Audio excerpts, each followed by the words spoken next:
Hello and thanks for joining us. I'm Frank Malloy. We continue to follow the big story that has been a major story for several days now. The weather, not only here in central Georgia, but also around the state.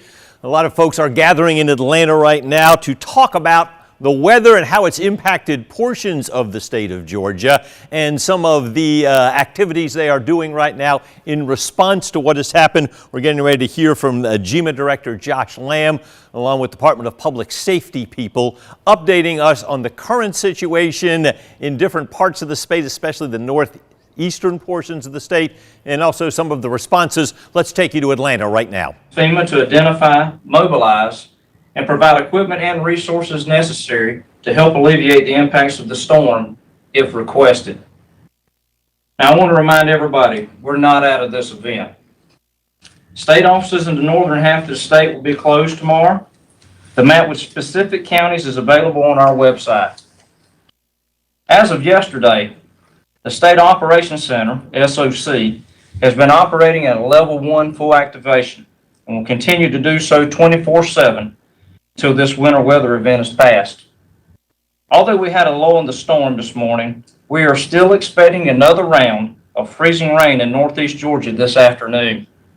GEMA Homeland Security is coordinating with partners at all levels, including other state agencies and our utility partners, to ensure resources are available where needed. 17 Starlinks and satellite phones were pre-deployed, utilizing GSP's aviation unit to counties in northern Georgia. Fuel for generators are being delivered to 911 centers, which are experiencing power outages. Chainsaw strike teams consisting of DNR and Forestry Commission personnel, along with Georgia National Guard troops, are assisting with debris removal in affected areas. Shelters are open in Rabun, Walker, White, and Towns County. We're seeing an increasing number of power outages across northern Georgia and the metro area, and utility providers are working to restore power in affected areas. To keep you and your loved ones safe, we recommend staying at home and staying indoors.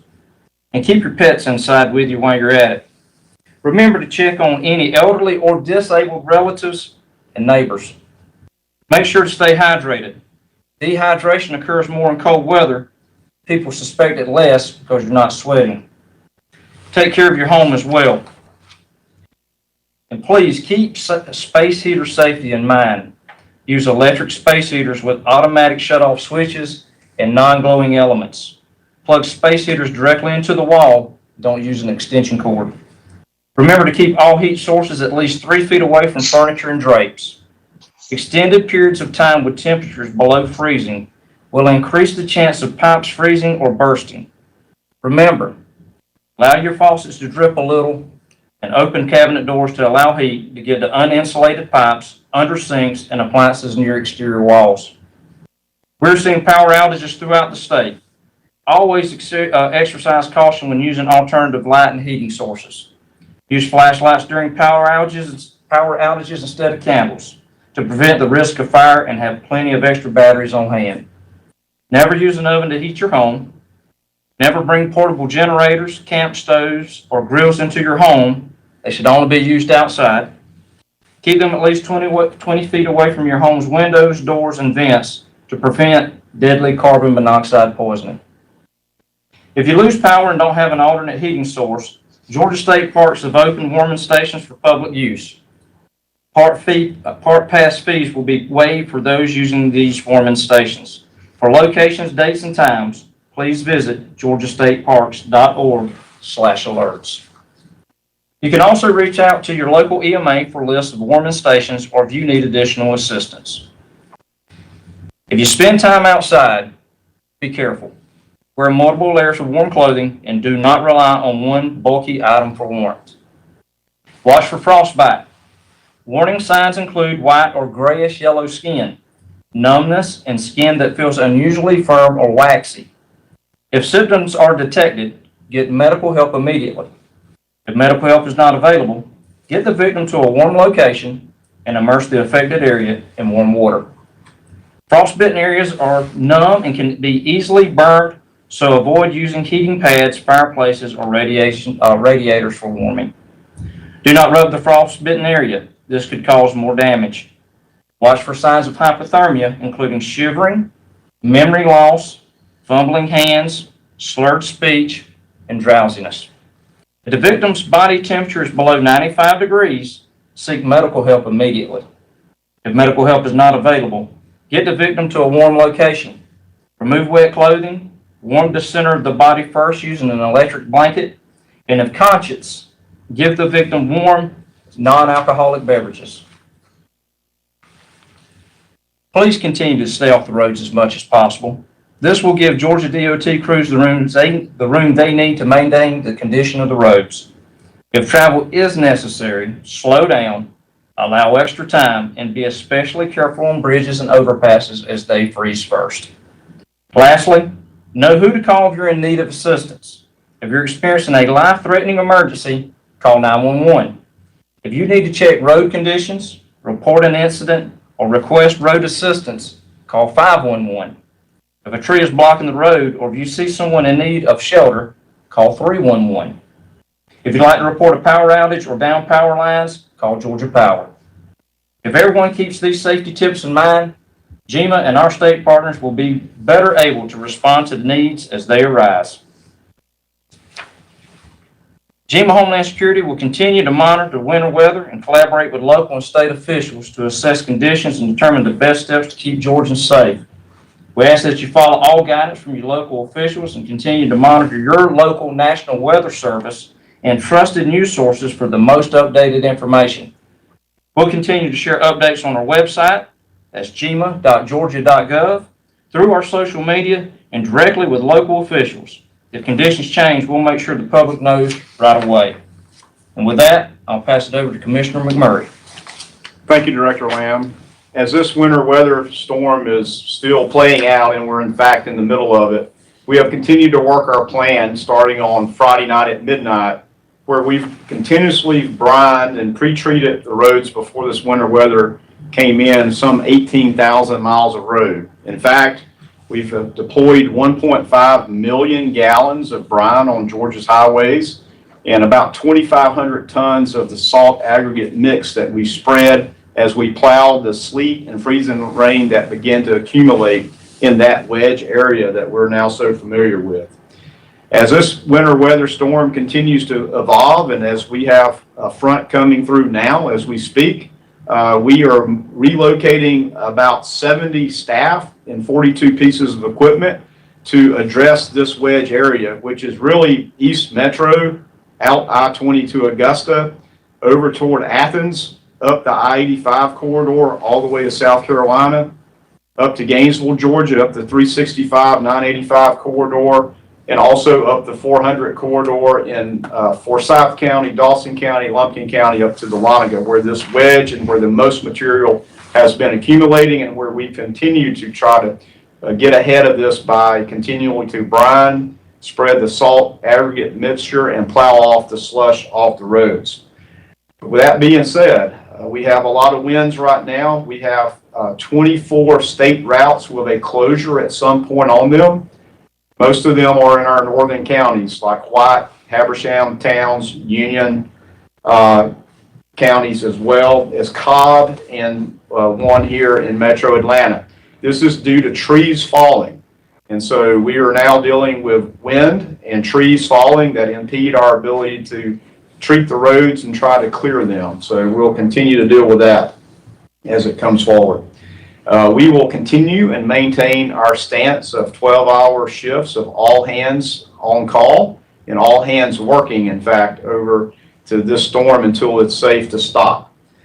We do expect a refreeze tonight of the precipitation that's coming in now, especially in that wedge area. Will likely refreeze and have more accumulation of freezing rain and sleet that is actually occurring as we speak in many areas. If a roadway looks good now after this rain has moved through, or the freezing rain, don't expect it to be good overnight or into the morning.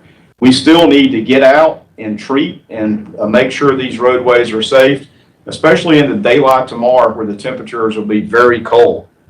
As the backside of this front we're experiencing now comes through, we'll continue to brine. If the rain comes through and it's wet, On the backside of this, we'll continue to brine. If it's sleet, freezing lane, and that wedge area that we've experienced, we'll continue to try to plow that off and spread the salt aggregate mixture. We're going to ask everybody, as Director Lamb did, to just stay home. Thank you for staying home today. We've seen a reduction in traffic, about 70 to 80% over a normal Sunday.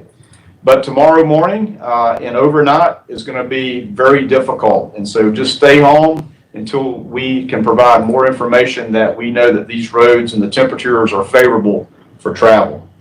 Safety is job number one for us at GDOT and everybody here at GMA team.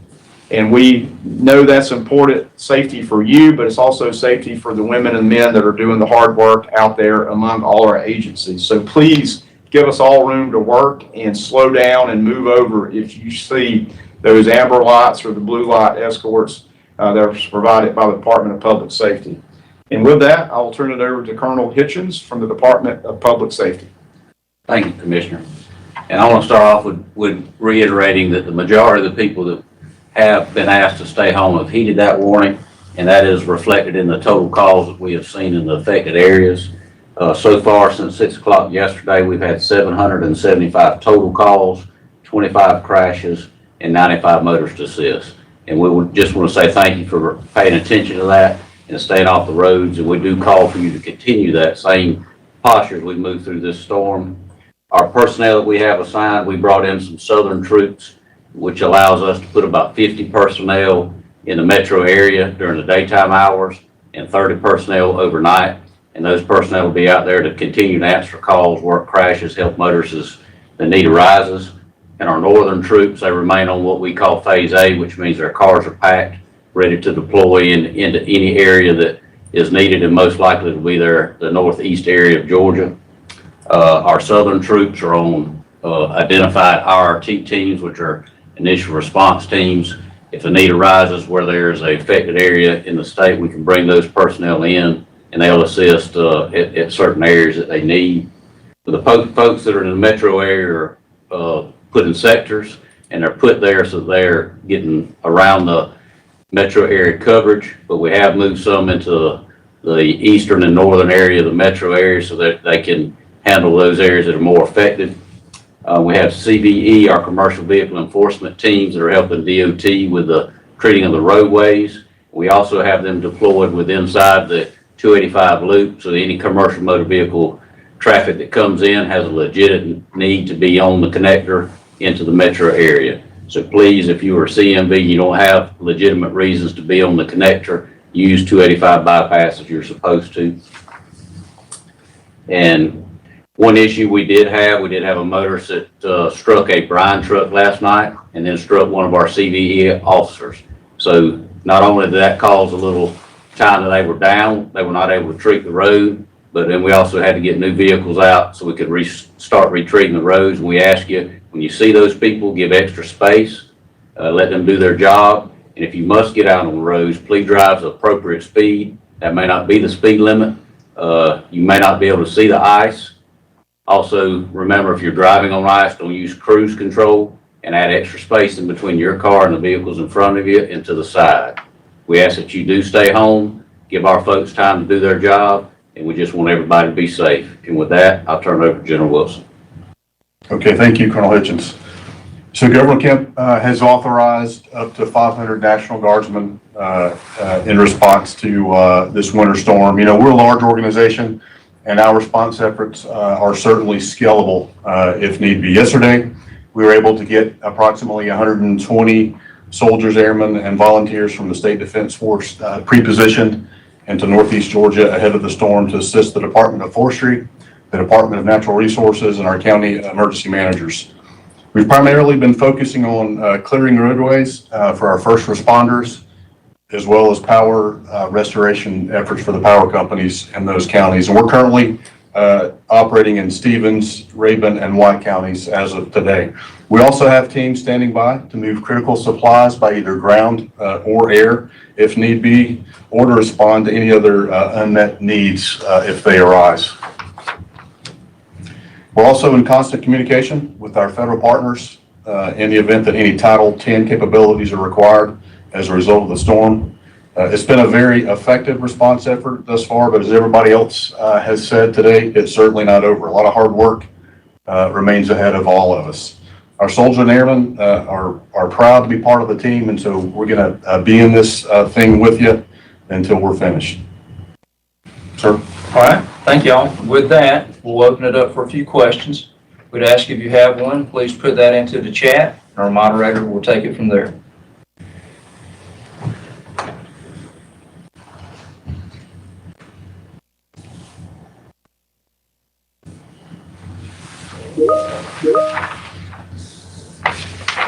How many power outages are across the state? So the last update we had right before coming in this meeting, we had 80,000, just over 80,000 outages in the state. What is your message for people about driving tomorrow, given today's conditions, and where will we see key issues? Will, you want to talk about the weather we expect tomorrow and how that relates? Yes, sir. So as we've mentioned, we're seeing precipitation move through much of Georgia right now. That's going to continue for the next few hours through the early evening.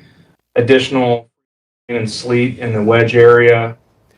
All right, again, state leaders right there giving an update on conditions around the state. Again, some common sense things they're saying to people when it comes to safety in your home. Make sure, especially with space heaters, you're keeping them away from any flammable areas. Also, you're not leaving them on overnight. And also, they're advising people still not to get out on roads unless they have to, especially in the overnight hours. And if you do have to go out, proceed very cautiously. What's the weather happening right here? Well, we'll check in with David when we come back.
All right, welcome back. I can hear rain beating down on the roof of the station right here, and rain is starting to roll across central Georgia with some cooler temperatures. For the very latest, let's check in with meteorologist David Guerrero. Yeah, that's right. We have a widespread line of rain and even some thunderstorms for places farther down to the south. And then as we go farther towards the north, we actually have some sleet falling for our most northern counties such as Jasper and Putnam County, even parts of Hancock County. Now, the satellite and radar looks like an absolute mess right now, and that's just due to another front coming in, interacting with that wedge. As we take a look closer towards our area, once again, places farther towards the north, seeing some sleet, especially the northern tips of Putnam, Hancock, and Jasper County. This is the first time I've ever seen something like this where we have some wintry weather happening, And then farther down towards the south, we have rain and thunderstorms. And if we go farther down to the south in places such as Crisp County and Dooley County, towards the west of those areas, we have a severe thunderstorm warning. Now, we don't have any warnings as of right now for our viewing area, but there is a chance that this warning could get expanded in places such as Crisp County. And for reference, Crisp County is within a level 2 out of 5 risk for severe weather.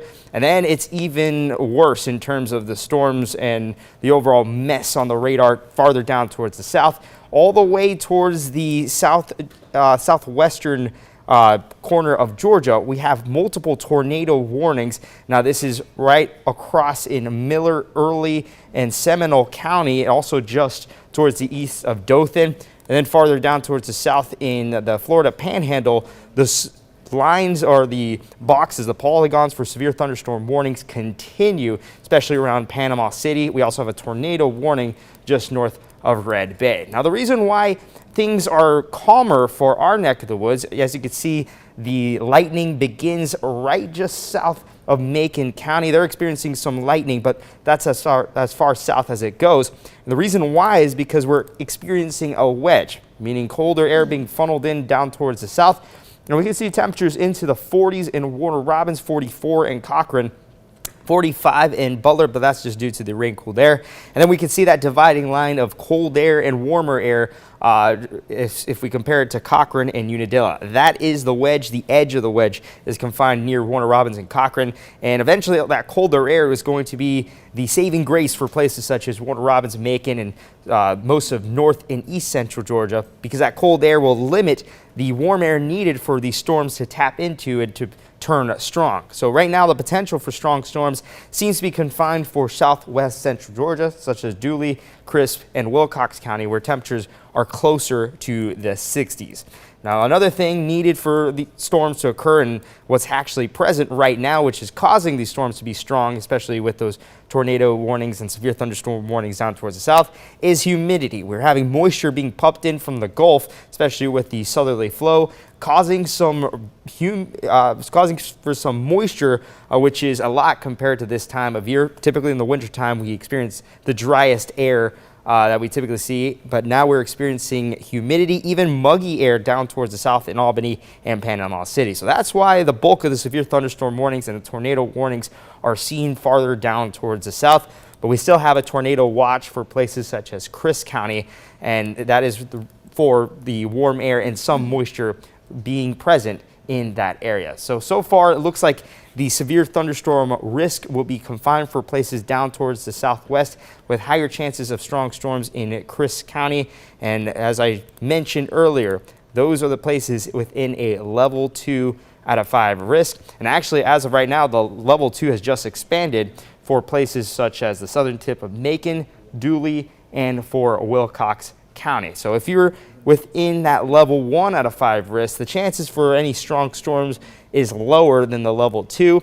And the National Weather Service actually said that if you live in Macon, it actually looks like with the colder air in place and with the wedge, looks like those places are in the clear for any severe weather or any strong storms in that nature. Now, going back towards the radar, just to show you once again that picture for anyone just joining in, just to show you the mess that we're dealing with in our viewing area. You can see, let me turn the wintry precipitation mode. It's getting out of the radar. There we go. So you can see strong to severe storms just south of our viewing area, seeing some lightning present in places such as Macon County, just south of Montezuma.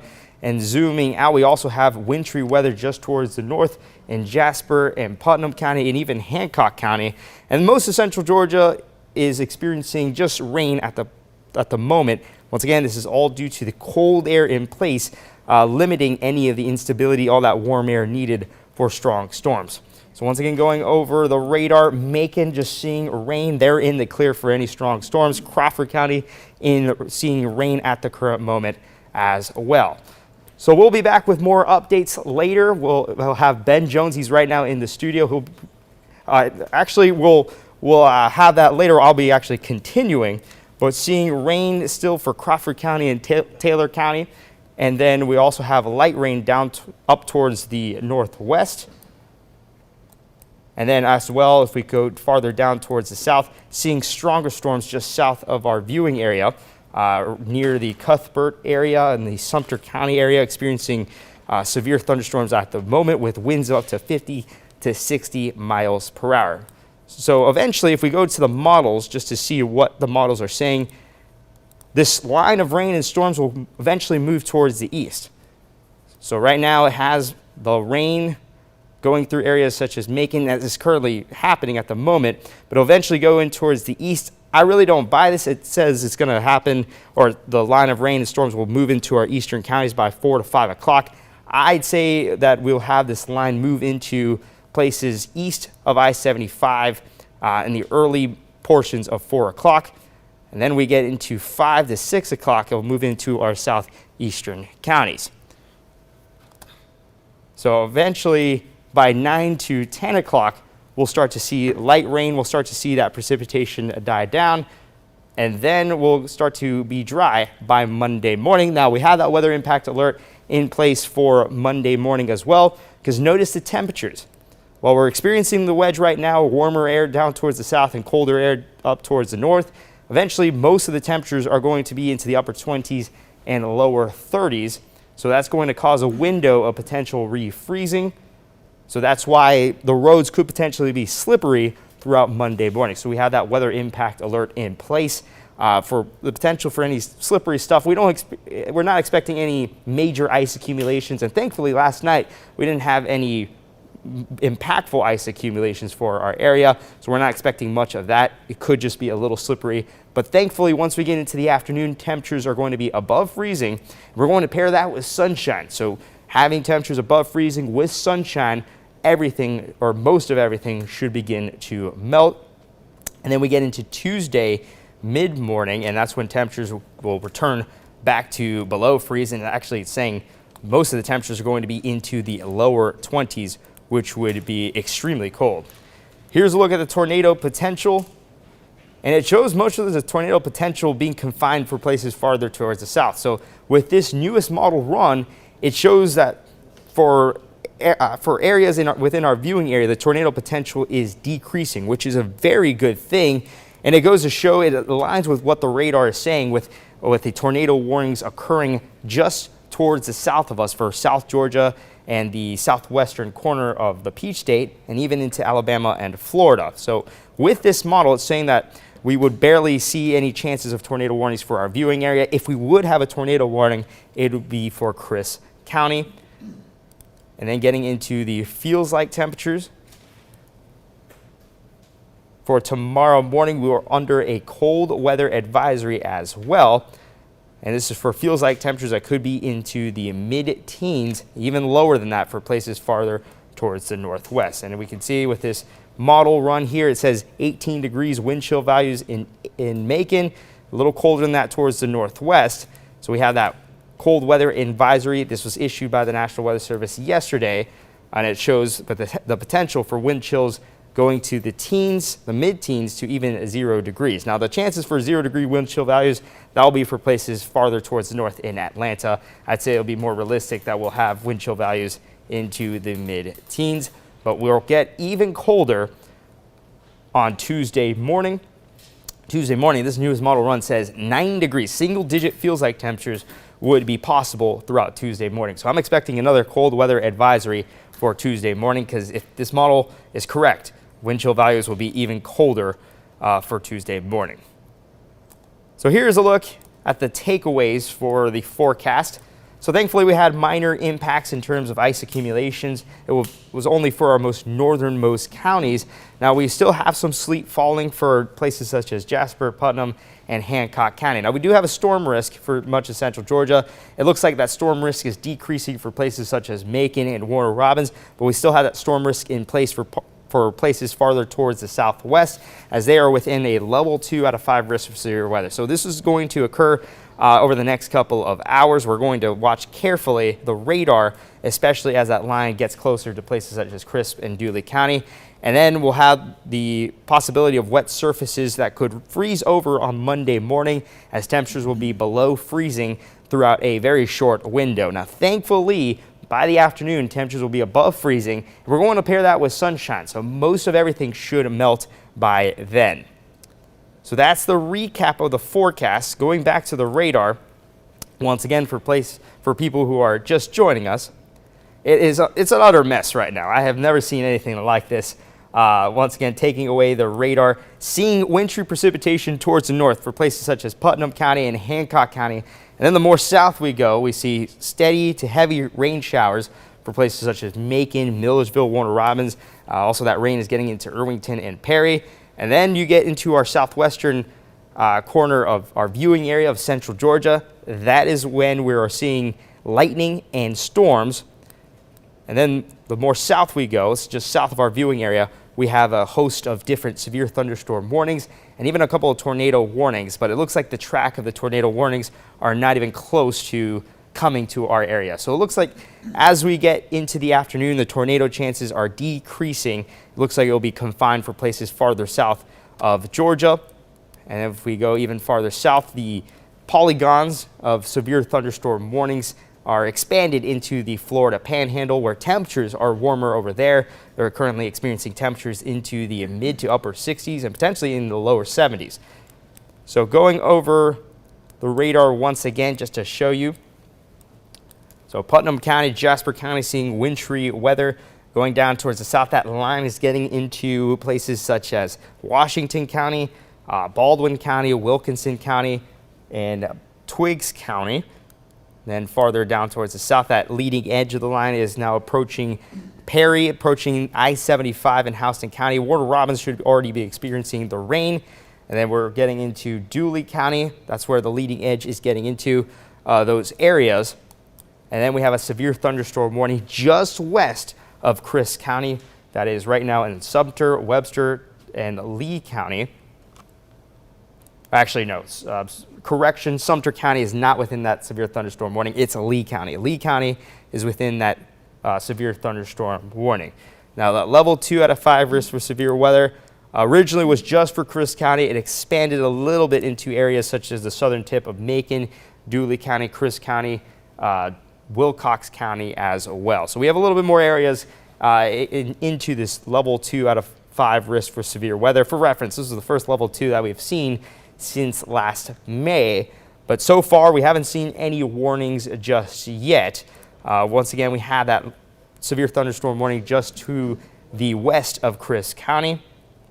And part of the reasons why most of our area is not within that risk for severe weather is because of the wedge. Temperatures are below freezing for much of our area, or not below freezing, but temperatures are very cold for much of our area. We have cold air for places towards the north of Macon and Warner Robins. They're experiencing temperatures into the mid to lower 40s. And then colder up towards the north, where some sleet is being reported for places such as Putnam County and Hancock County. Temperatures right now into the mid 30s. And also places farther towards the west are experiencing temperatures into the upper 30s as well. But with the wedge, this is what we've been forecasting throughout the past couple of days, the possibility of a warm-up into the 50s. Earlier we were talking about the potential for 60s and 70s. Thankfully we haven't seen much, because if that were to be the case, then we would have much more fuel for storms to tap into and potentially causing higher certainty of severe weather. So thankfully we haven't seen that. That sort of kept our severe thunderstorm chances at bay. But once again, the main reason why much of central Georgia is not experiencing any storms or any strong storms is because of the wedge causing colder air to be in place for most of our area. So going back into the satellite and radar, just to show you where, once again, the rain is currently located. And I'm going to take this cloud cover away.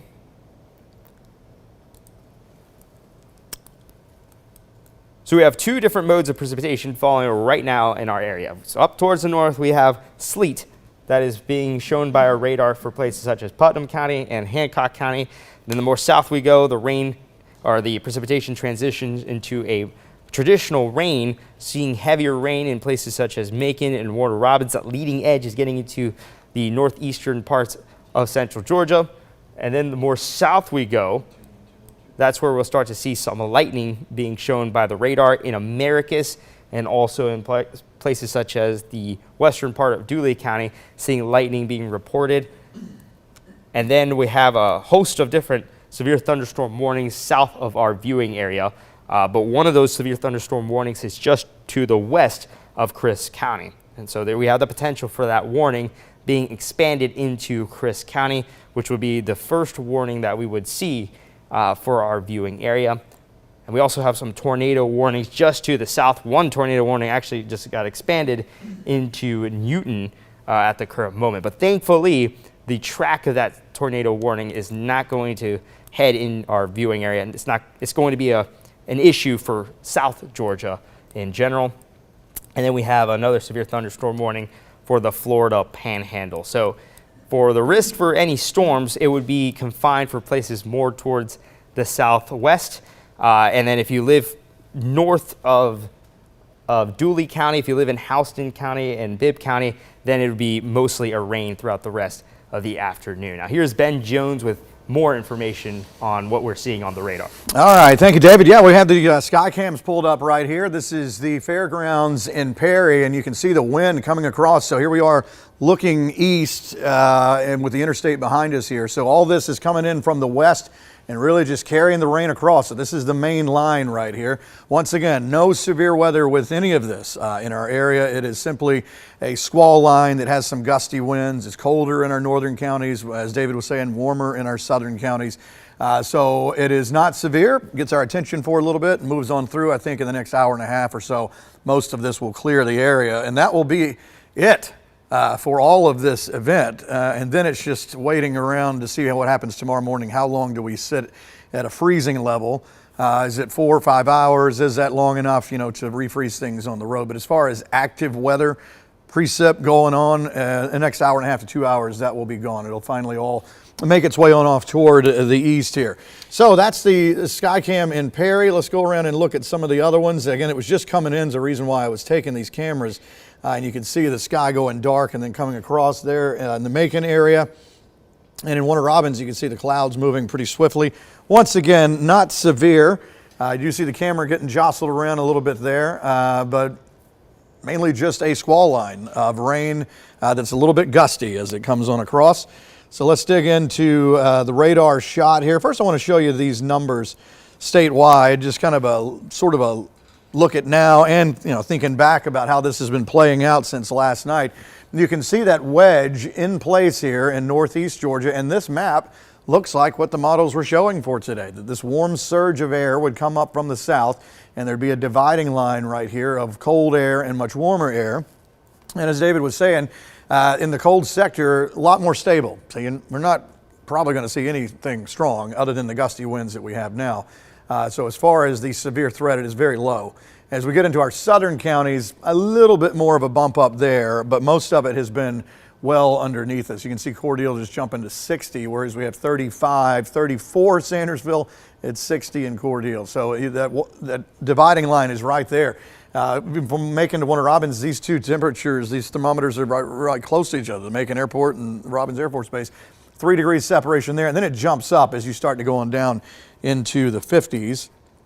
The winds have been playing a role in so many different directions as we've been going through this weekend. We've had it out of the northeast as that wedge was building in yesterday, 20 to 25 mile per hour gust. And then now the winds are out of the south, bringing that warmer air up, but it's going to have a hard time displacing all this in the northern half of our area. But you can see it just flowing up here. And then after all this rolls through, the winds will be coming in out of the northwest behind the front and when it clears all this out as we go on through tonight. There's the feels like numbers, and yeah, it does feel like freezing in many spots out there, but once again, a feels like number is just that. It's what it feels like to you. It is not a number that actually changes precip from liquid to ice or anything like that. You actually have to have a real number.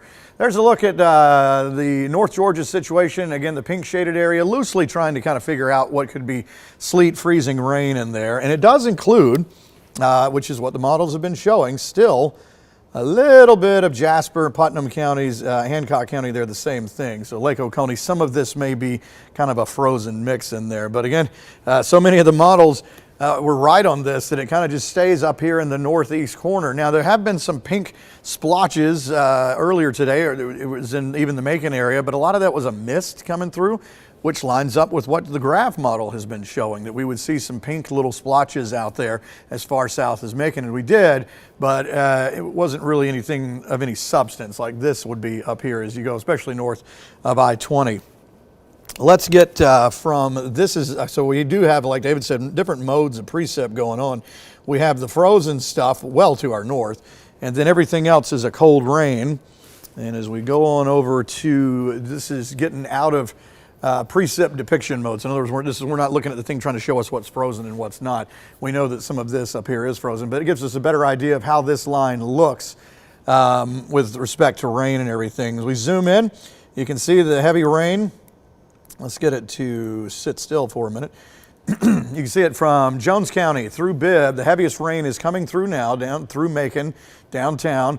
Gray on over toward Jeffersonville a little bit. Warner Robins, the same thing. And Perry, it's the reason all the cameras are showing a lot of clouds moving by, dark clouds, and of course the gusty winds there. As we get on down into Dooley and Crisp County, a little bit more of a sharp edge here where the winds could even be a little bit higher.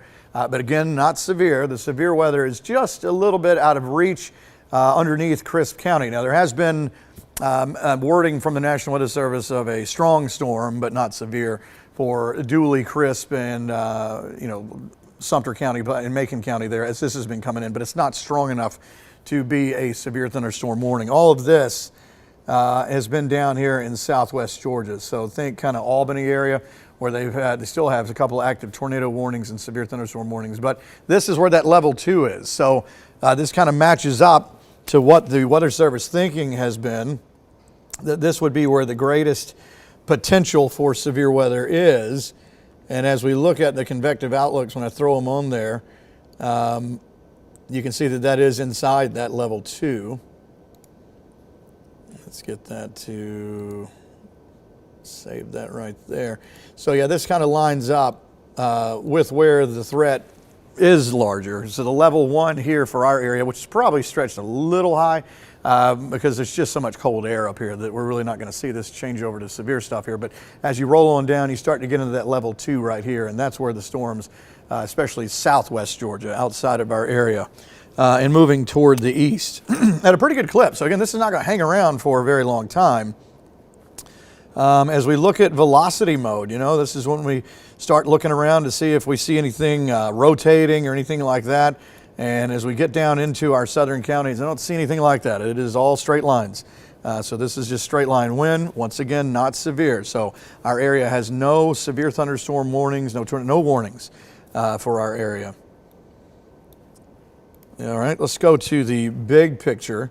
And this kind of shows everything at one time. So you can see the tornado watch down in southwest Georgia, where the storms are bigger, where you see all the lightning. There's a sharp cutoff. It's like cold rain and then, different story as you get into southwest Georgia here. So severe thunderstorm warnings, tornado warnings, all inside that tornado watch box, and it goes all the way down to the panhandle of Florida, and then a totally different situation. Again, once you get up here into the wedge, still looking at sleet, freezing rain going on in northeast Georgia. As all this comes across as we go through the next couple hours, though, both modes of, well, actually 3 of them, one frozen, one just cold rain, one severe weather down here. All of this is going to come on across and be done. The only last phase, I've been calling it a 3-phase system. Last night was phase 1, trying to see if there was going to be anything frozen in our area, and it's still northern counties extreme. And then phase 2 is what's going on now with this line of storms that are strong, mainly in southwest Georgia. And then phase 3 is nothing going on the radar. The event is over. Then it's just waiting to see how long do we sit at freezing tomorrow morning. We know that we're going to freezing in the morning, but we may not get there till like 6 a.m. and then starting to warm back up at around 10 a.m. So it could be only a 4 or 5 hour window. So you can make the argument, is that long enough to really do a whammy to the roads out there as far as making them passable or impassable? We'll have to wait and see on that.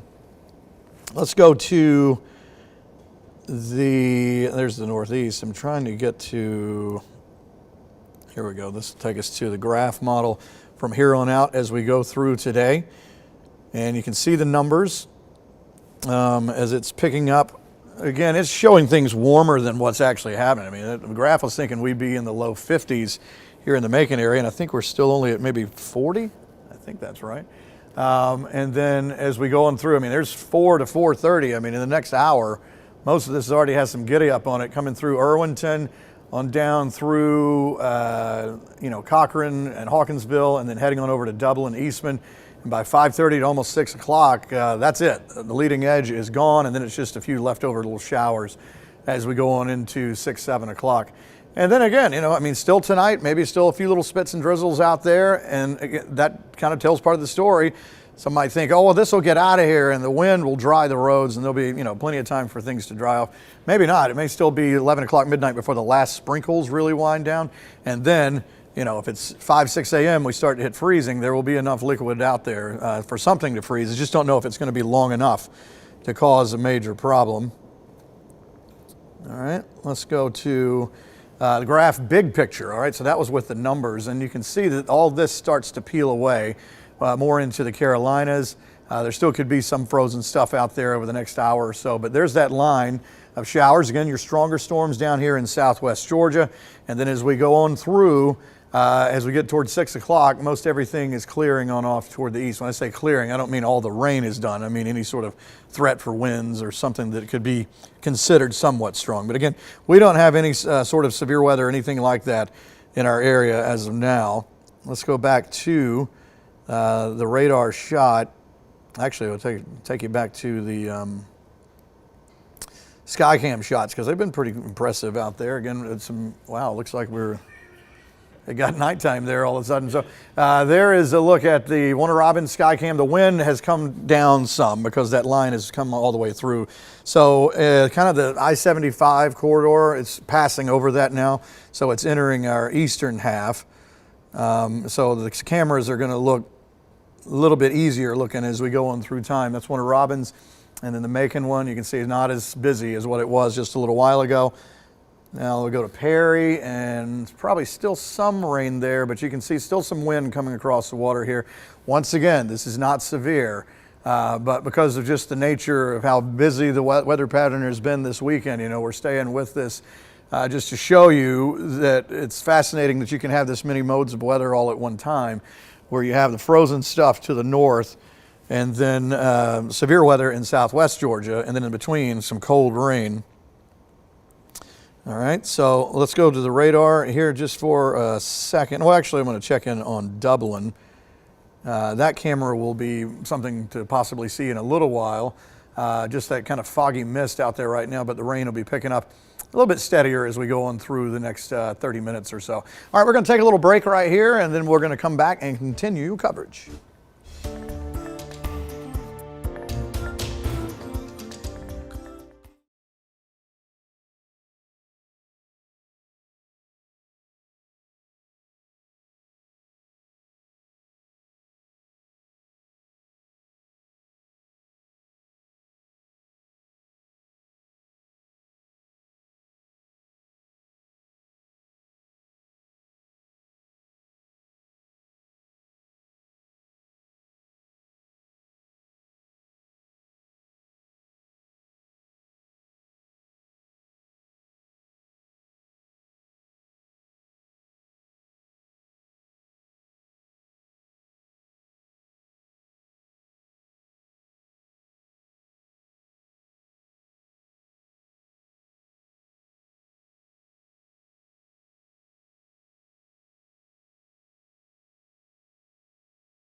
All right, welcome back this afternoon. Crews around the state still keeping a close eye on the roads. Now, earlier in the week, the governor declared a state of emergency.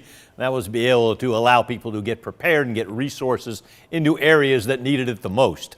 We'll be prepared, treating roads, having teams ready. Hopefully we get snow and not ice. But Director Lamb, the rest of our team is on it. All right, the governor's team say the weather potential is still out there, even though they had a brief lull up in the northeastern part of the state. Agencies like GMA and GDOT, we took a news conference they had at the top of the hour talking about where they stand, offering advice for people right now, and saying they're still out there prepping roads as best they can and mobilizing resources for any emergencies. There are things state leaders say you can do if you have to go out. Michelle Choi shares a few tips. So with the winter storm coming, you're going to want to check your tires now. Don't wait till it's here. Brad Coleman is the owner of Safeway Driving here. He says when driving in winter weather, the first thing you want to do is check to see what kind of tires you have. I think that's one of the most dangerous things of winter driving. People don't think about their tire compound. We have a lot of people running summer tires. They're not made for temperatures below 45 degrees. The compound gets very hard and you start sliding across the pavement, whether there's ice or not. Once on the road, Coleman says it's important to go slow and really be extra careful to leave a lot more space than you're used to other cars around you. And when it's time to slow down, you're going to have to slow down a lot sooner. He says double your braking distance if there's snow on the road. When it comes to driving in icy conditions, he says it's important to be extra cautious on bridges and overpasses, which freeze faster. And if you do run into an icy patch, here's a step-by-step guide on what you should do. Step 1, stay calm, keep the wheel straight. Step 2, try not to make any sudden movements with the brake or the steering wheel. And step 3, if you do make a sudden movement and the car starts sliding, steer into the direction of the skid and the direction you want the car to go. Potential for winter storms in our area. Of course, there are traffic shifts going on and off, and right now there's nothing happening because of some of those shifts. The shift at exit 2 on MLK Boulevard pushed back until next Saturday, and nightly lane closures on Spring Street on an I-16 East have been pushed back to January 26th. That actually will start tomorrow through the 29th. Of course, these all are fluid. If you do have to drive in the weather, you'll notice signs that warn you, and you see them all the time, that bridges freeze first. Why is that important? Well, the National Weather Service says there's no ground underneath the bridge, at least for several feet. That means the entire structure is surrounded by cold air.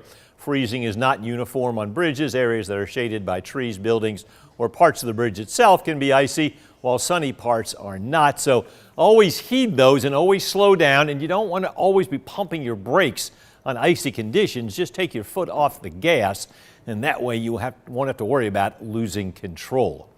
Georgia Power, of course, has been preparing throughout. Crews from all around the southeast ready to head into areas when it is safe. Olivia Dunn shares more about how they prepare. When you're preparing for a storm, power is one of the first things that comes to mind. And as we all gather up our portable chargers and ready our generators, Georgia Power says they're also ready to face winter conditions. As potential winter weather rolls closer to our area, the team is ready to go and prepared to respond whatever comes our way. Georgia Power is ready to conquer the cold. Bowen Rickert Shoemaker leads the Central Georgia region of the company and says preparing for this winter storm is a statewide effort. She says their main concern is ice. The big problem is that, of course, it's heavy. And as you have ice that is weighing down branches and limbs and equipment, then things with that additional weight can start to have some serious issues. Although the storm's impact is still unclear, Shoemaker says crews are ready to serve over 180,000 homes that the company covers in our area. All of our troublemen and linemen, all of our crews have been put on notice to be ready and prepared all weekend long. So they're sort of at the ready, waiting. Shoemaker says crews will mobilize and address problems as soon as it is safe. They say it's important you practice safety too. She says be prepared in case of outages, stay clear of down power lines, and give crews out working plenty of space. She says at this point they've prepped as much as possible. Now it's a matter of waiting to see what this storm brings. We don't have a crystal ball, unfortunately, so we're sort of just waiting to see. But we've got a really flexible, thoughtful team that's able to make decisions really quickly to mobilize and put resources where they're needed to go. And Shoemaker says the best way to stay up to date on outages is to check outagemap.georgiapower.com. Reporting in Macon, Olivia Dunn, 13 WMAZ News. Fortunately, most of central Georgia doing well. And as far as the power area, if you do have problems, you can call Georgia Power, 888-660-5890. Speaking of power outages, a note from Georgia EMCs around the state. As of about an hour ago, they said they had 22,000 people without power. That is statewide, mainly in the northeast portions. Those are the Georgia EMCs right there. Schools across our area, of course, continue to monitor the situation. Not a lot of new additions to the list. We do know Jones County and Baldwin County are canceled for tomorrow. Hancock County and Washington County will be learning online. Academy for Classical Education is closed tomorrow. We do know that. Also, Twiggs Academy, the most recent one, that will also be closed. A lot of other schools have not announced a final decision yet. Oconee Fall Line Technical College has also decided they won't be going. Again, we're continuing to monitor, and we'll add to that list on 13WMAZ.com as more information comes in as far as school closings go. You can stay up to date on that list right there. It's also when it comes to overnight freezing now. One thing you want to be keeping an eye on, your pipes as it gets really cold. Madison Ricks earlier this week went out and chatted with the people at Ricky Heath Plumbing to share some tips. Yeah, we see a lot in the winter, yeah. Dan Valadez says their phones ring a lot more this time of year. That's when you see a lot of pipes breaking, a lot of leaks, because the pipes will extract or contract because of the different hot and cold. Valadez has worked in plumbing for 5 years, and though he doesn't fix pipes in your home, he knows how to protect them. Georgia homes aren't made for prolonged freezes, so it's really important that people do know how to protect their home. One of the big things I'm always going to suggest first is knowing where your main water shutoff valve is. And with an ice storm headed this way, there's one thing in your home at risk: your pipes. So as pipes freeze, they'll crack, and if they crack, you're going to have a continuous water flow that can flood your home.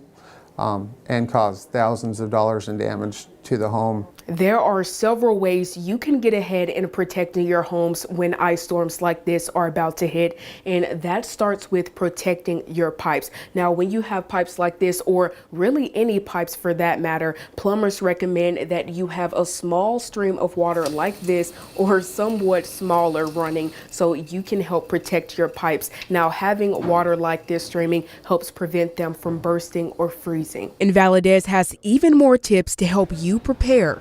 Making sure that all the visible pipes that you can see throughout the home, attic, garage are well insulated to protect them, to keep them from freezing. Another step he says can help is opening cabinet doors so warm air can reach your pipes. He also says don't ignore leaks. Reporting in Macon, Madison Ricks, 13 WMAZ News. All right, some other tips. Don't use a flame to warm up your pipes. You should avoid turning your faucets all the way on. If your pipes, you think they might be frozen, watch for signs like water pressure being low, frost on pipes, noises in the wall, or no water fall at all. If pipe does burst, you need to make sure you know where your main water shutoff valve is, and then turn that one off, and then call a plumber. If your power goes out and you need an extra bit of help, there are shelters open right now. In Fort Valley, the Austin Theater is open.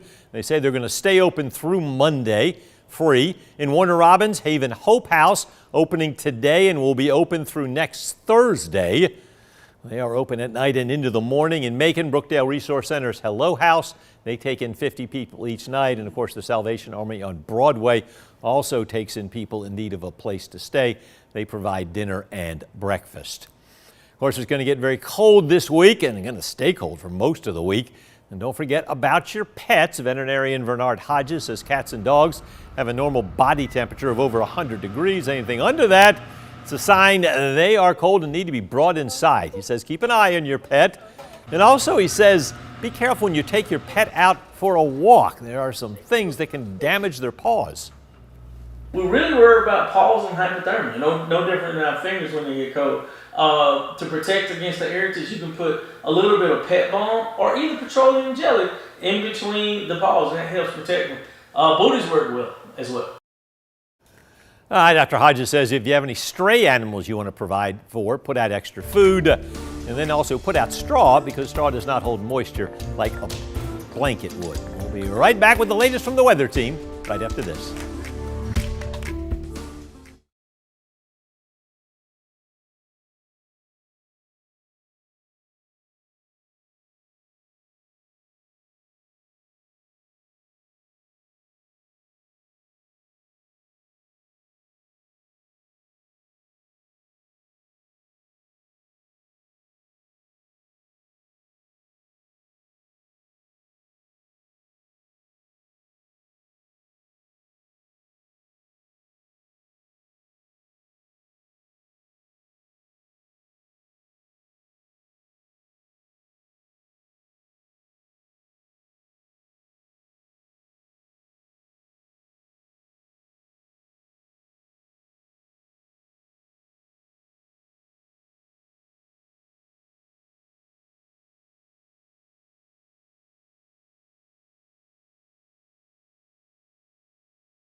All right, rain continuing to come down, and that's all it is rain. It's a cold rain out there, especially in our northern half. It's a little bit warmer as you get into the southern counties, and that's where you can see some lightning strikes, a couple of them there.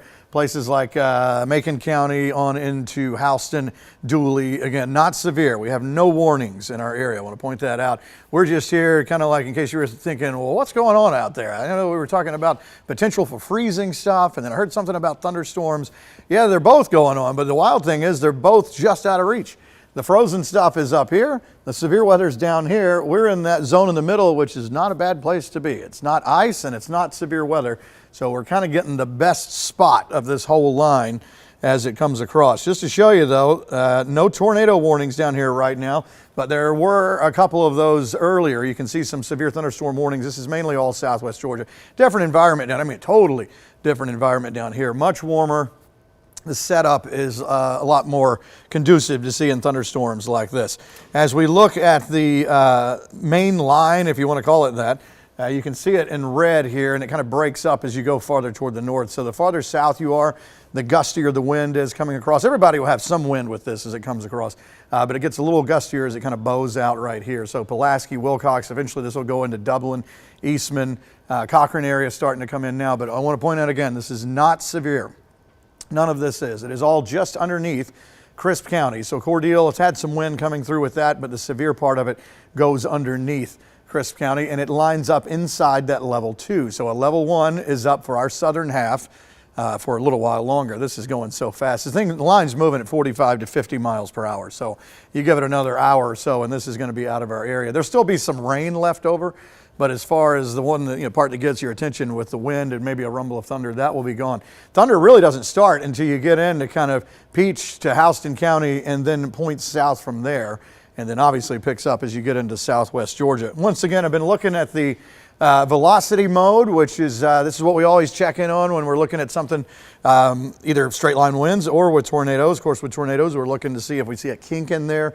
usually kind of red and green next to each other, pixels that look like something that's spinning, and I don't see that in any of this. This is all just regular straight wind, and also not a strong enough wind to be considered a severe thunderstorm warning. So again, this is kind of wild. I mean, if you look at this environment here with the three different modes of weather, two extreme modes, and then where we are, we're actually in, again, it's amazing, we're in the best spot you can be in with this, because just outside of our reach is the frozen stuff, and just outside of our reach is the severe stuff. So this is where you want to be on a Sunday as it rolls on across. Catching football, nothing wrong with that, right? Let's get into that northern and northeastern part of the state. Still, I was looking in the chat from the National Weather Service, still some reports of sleet, freezing rain going on in some of these pink shaded areas, but then they'll say minor ice accumulation on trees or stuff like that. So I don't seem to have the sense on the ground that this is a, total, awful situation in all these places, but there are some places where they're getting a little bit of an accumulation. But again, the models, I've been watching it with us the past few days. They were showing kind of Jasper, Putnam, Hancock with the pink shaded area. So they were right. And then also the graph was kind of right too, because this morning we had some little, you see these when the loop starts over again, these little pink splotches there that were as far south as Macon this morning, but it was kind of a mist in a freezing area. And some of it wasn't even hitting the ground, but it showed up on there. So it's kind of wild that all of the models ended up being right. The graph picked up on that sort of frozen mist, which was not a problem. And then, of course, all this stuff up here is legit freezing rain sort of mix. Let me show you the numbers, because that's an interesting part of today, is this warm air coming up from the south, which is going up against a very formidable foe here in the wedge. It's not going to move this thing out of the way. Any other day, this warm air would just surge all the way up and come up. This wedge is like a wall saying, no, you're not getting in here. But at some point, there's a cutoff where it's cold, and then it goes warmer, and you can clearly see 70s in southwest Georgia. That's where the severe threat is. And as we zoom in, look at the sharp divide with the numbers. 35 in some of our northern areas, 62 in Cordele. Now this actually is much colder than what the models were showing. So I just got through bragging on all the models, but this part right here, a lot of them were showing that we would be 60s to 70s in our southern counties here. That is not the case. We're more 50s to low 60s, which is another reason we're not seeing severe weather in these spots. Had we had those kind of numbers they're seeing in southwest Georgia, near Albany and all that, then we would see these severe thunderstorm warnings along with this line as well. But staying colder, and it's kind of amazing that this has stayed this cold this far south as we've been going through the day today. The wind, as I said, oh man, you could write a book just on the wind and the change of direction that's been going on with this, and still happening, and will happen again tonight as we go through this whole system. So yesterday and last night was the setup, bringing in that cold air from the northeast. The wedge was setting up in northeast Georgia and into our area. So we had that flow coming in, 15, 20 mile per hour wind gusts coming in out of the northeast. And then now all the stuff is coming in, especially as you get way down here. The southerly flow bringing in the warmer air, not as warm as what models were showing, but you can still see a 29 to 30 mile per hour gust down here.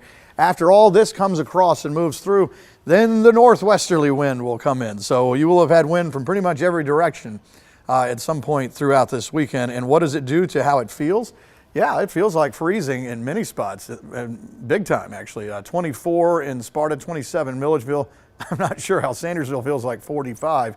Sandwiched between 24 and 31, but probably something not right there. So there is a look at the, again, where the frozen stuff is, and the fact that that's still holding on is pretty amazing. At some point, this is, the temperature will stay cold, but the rain is going to move through here. So even if the temps are there and it's, good for it, if there's no precip falling through it, it doesn't really matter.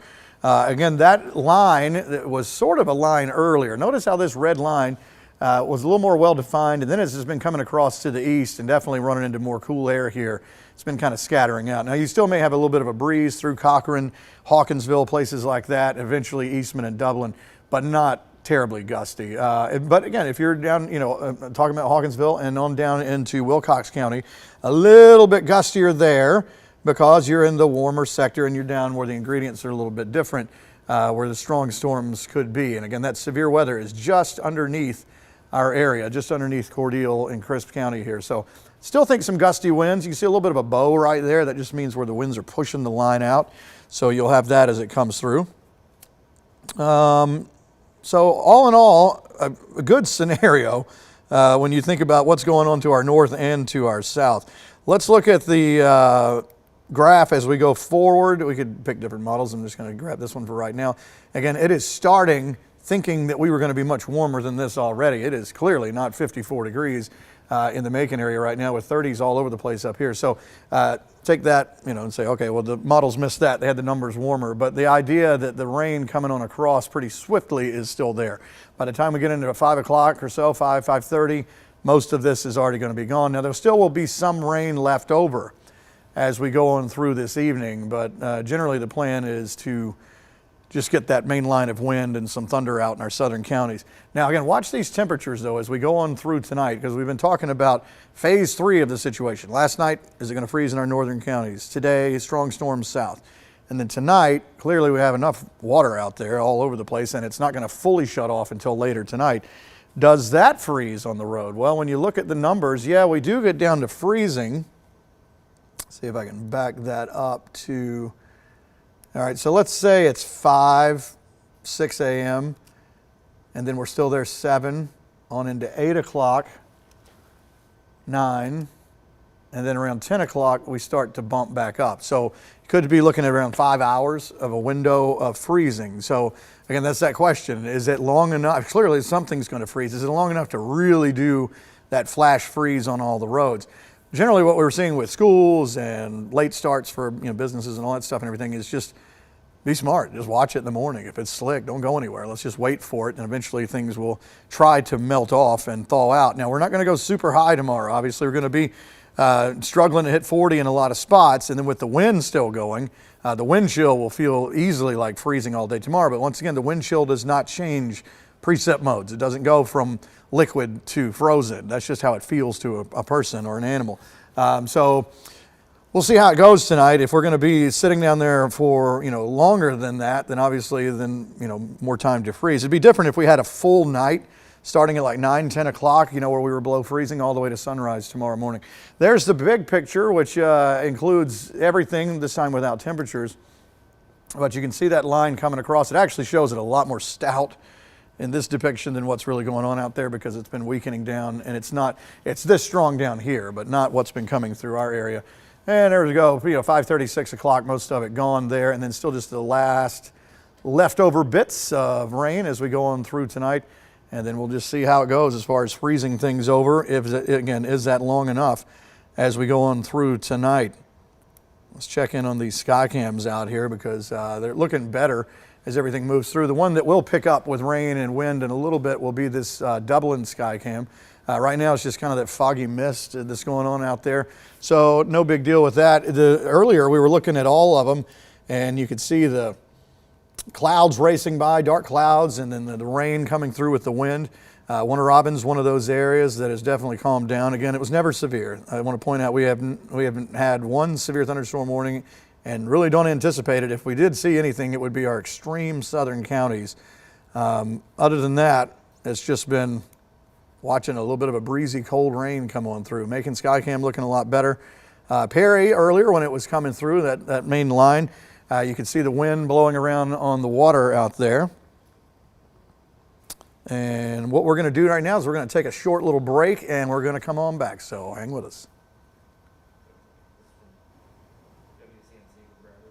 All right, Ben, thanks very much. We appreciate you keeping us updated. Now, some parts of the state did see some wintry weather, worse than others. Within the past hour, leaders of various departments around the state gathered to give an update highlighting preparation that went into the storm, including the governor's state of emergency declaration that mobilized hundreds of troops to areas that could see significant impacts. Crews are also hard at work brining roads, and officials continue to urge people, especially in North Georgia, to stay home. Here's a listen to some of the other things they were talking about an hour ago.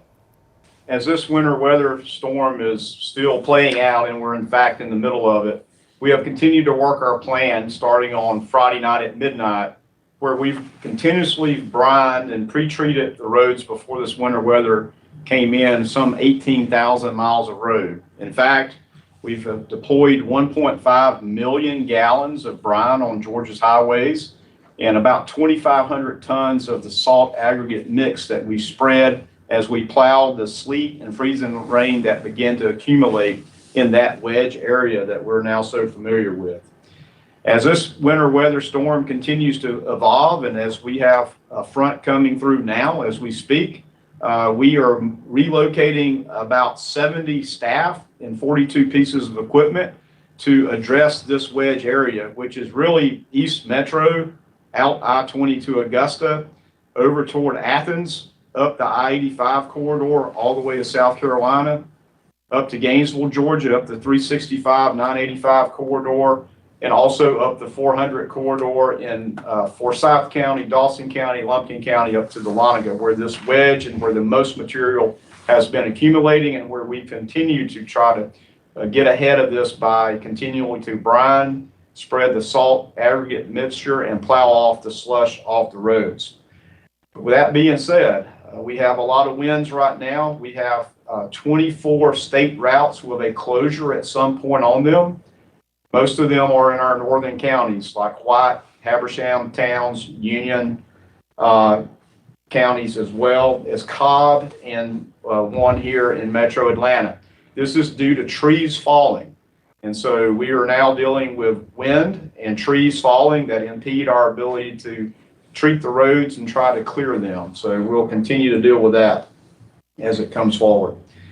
We will continue and maintain our stance of 12-hour shifts of all hands on call and all hands working, in fact, over to this storm until it's safe to stop.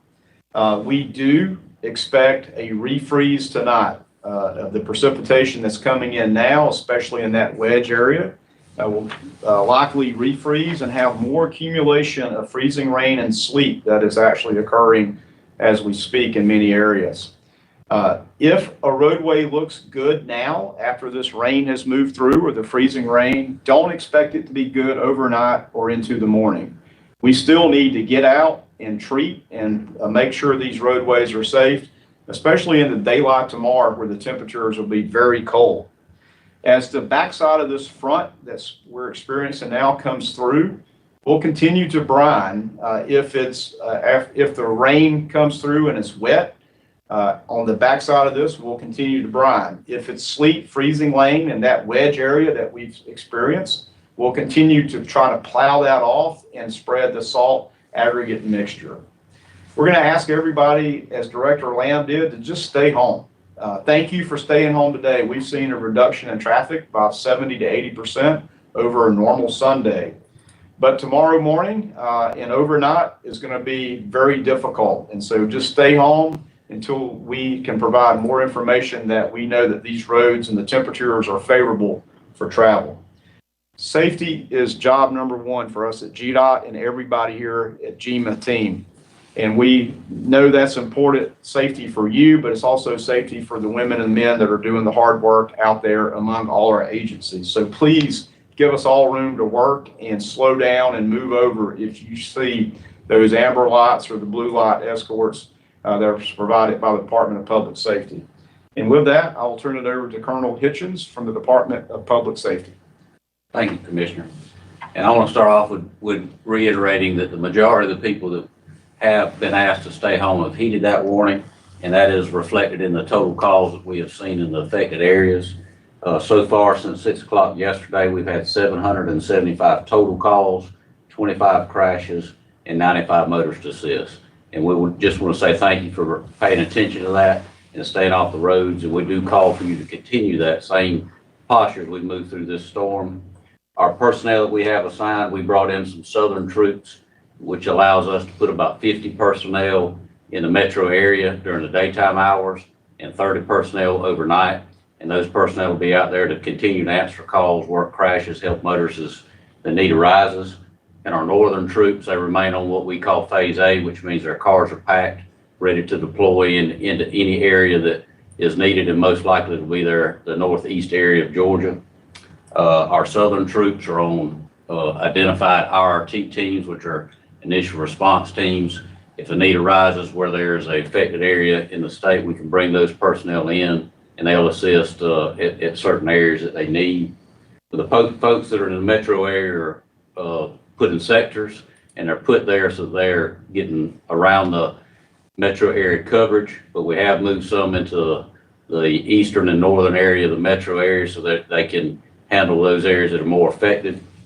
We have CVE, our commercial vehicle enforcement teams that are helping DOT with the treating of the roadways. We also have them deployed with inside the 285 loop, so that any commercial motor vehicle traffic that comes in has a legitimate need to be on the connector into the metro area. So please, if you are CMV, you don't have legitimate reasons to be on the connector, use 285 bypass as you're supposed to.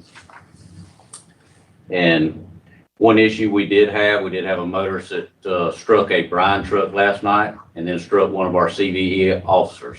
So not only did that cause a little time that they were down, they were not able to treat the road, but then we also had to get new vehicles out so we could start retreating the roads. And we ask you, when you see those people, give extra space, let them do their job. And if you must get out on the roads, please drive the appropriate speed. That may not be the speed limit. You may not be able to see the ice. Also, remember, if you're driving on ice, don't use cruise control and add extra space in between your car and the vehicles in front of you and to the side. We ask that you do stay home, give our folks time to do their job, and we just want everybody to be safe. All right, when it comes to power outage, a couple of quick notes here. Georgia Power says they've restored power to 70,000 people. They've got like 10,000 people out working. Also, EMCs around the state say they're working to restore power to about 22,000 people. And don't forget, keep checking back on 13WMAZ.com for an updated list of school closings. We're back. We'll check in with our meteorologist after this.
All right, still watching a line of cold showers coming through. A couple of rumbles of thunder in some of our southern counties, but mainly what this is just a cold rain coming across, and it does start to get a little bit stronger as you get down into southwest Georgia.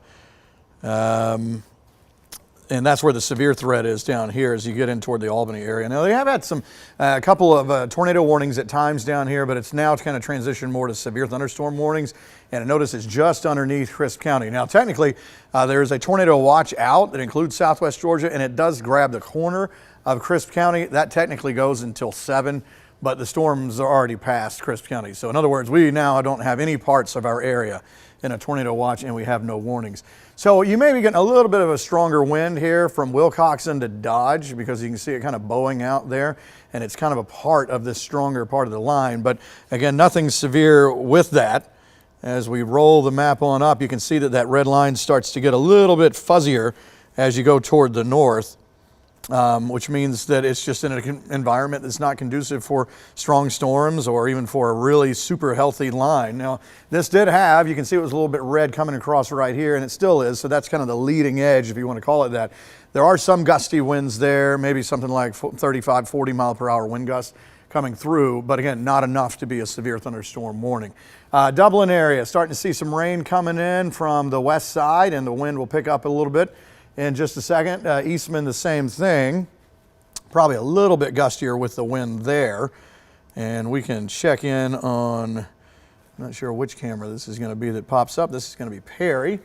And the wind has subsided a good bit there. When the line was coming through earlier, it was kind of making some waves out there, little ripples on the water. As far as Dublin is concerned now, since really the Macon, Warner Robins, and Perry skycams are just showing this leftover light rain on the back side, what we're seeing here is some light rain on the front side before the main line actually gets here. But once again, it is not severe. What is going to be coming through, it is just a breezy rain, and it is a little warmer down there in our southern counties.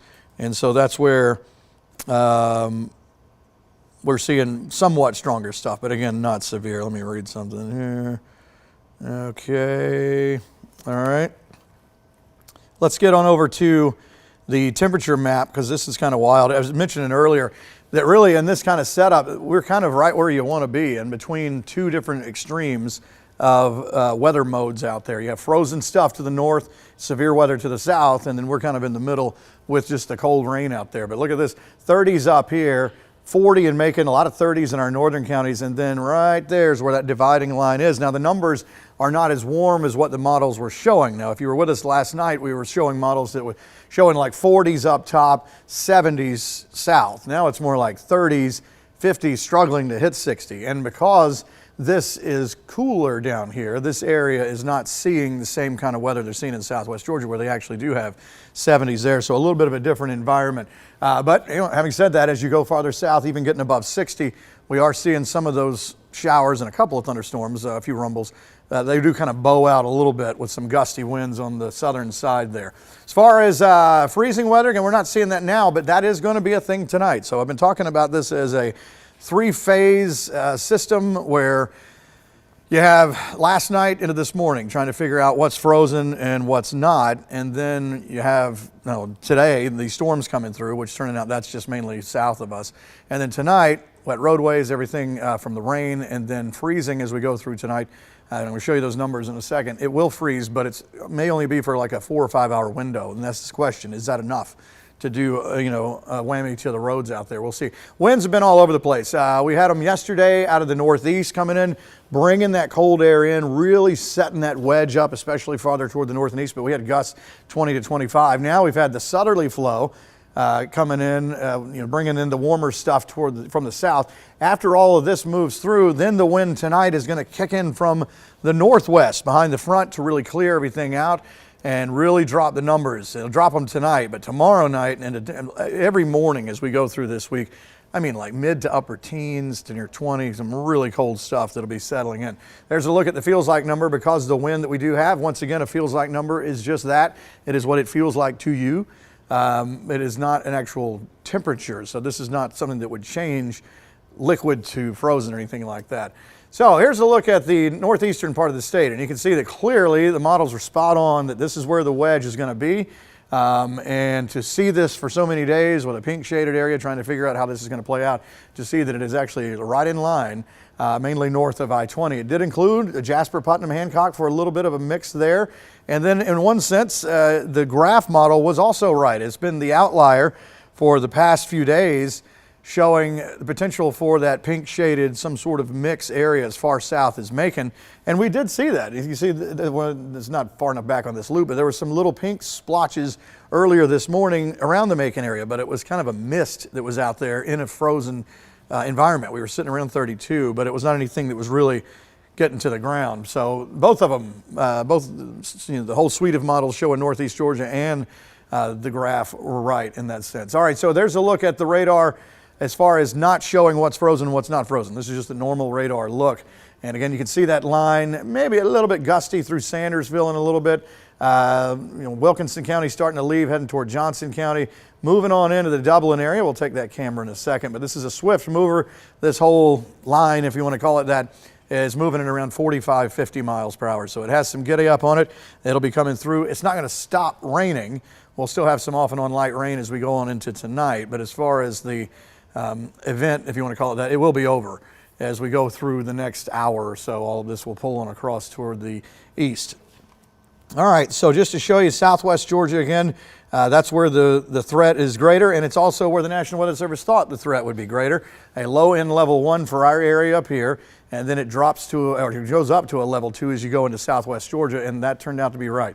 That's where the storms are and where we've seen some gustier winds. There were some tornado warnings back near the Georgia-Alabama line for a little bit.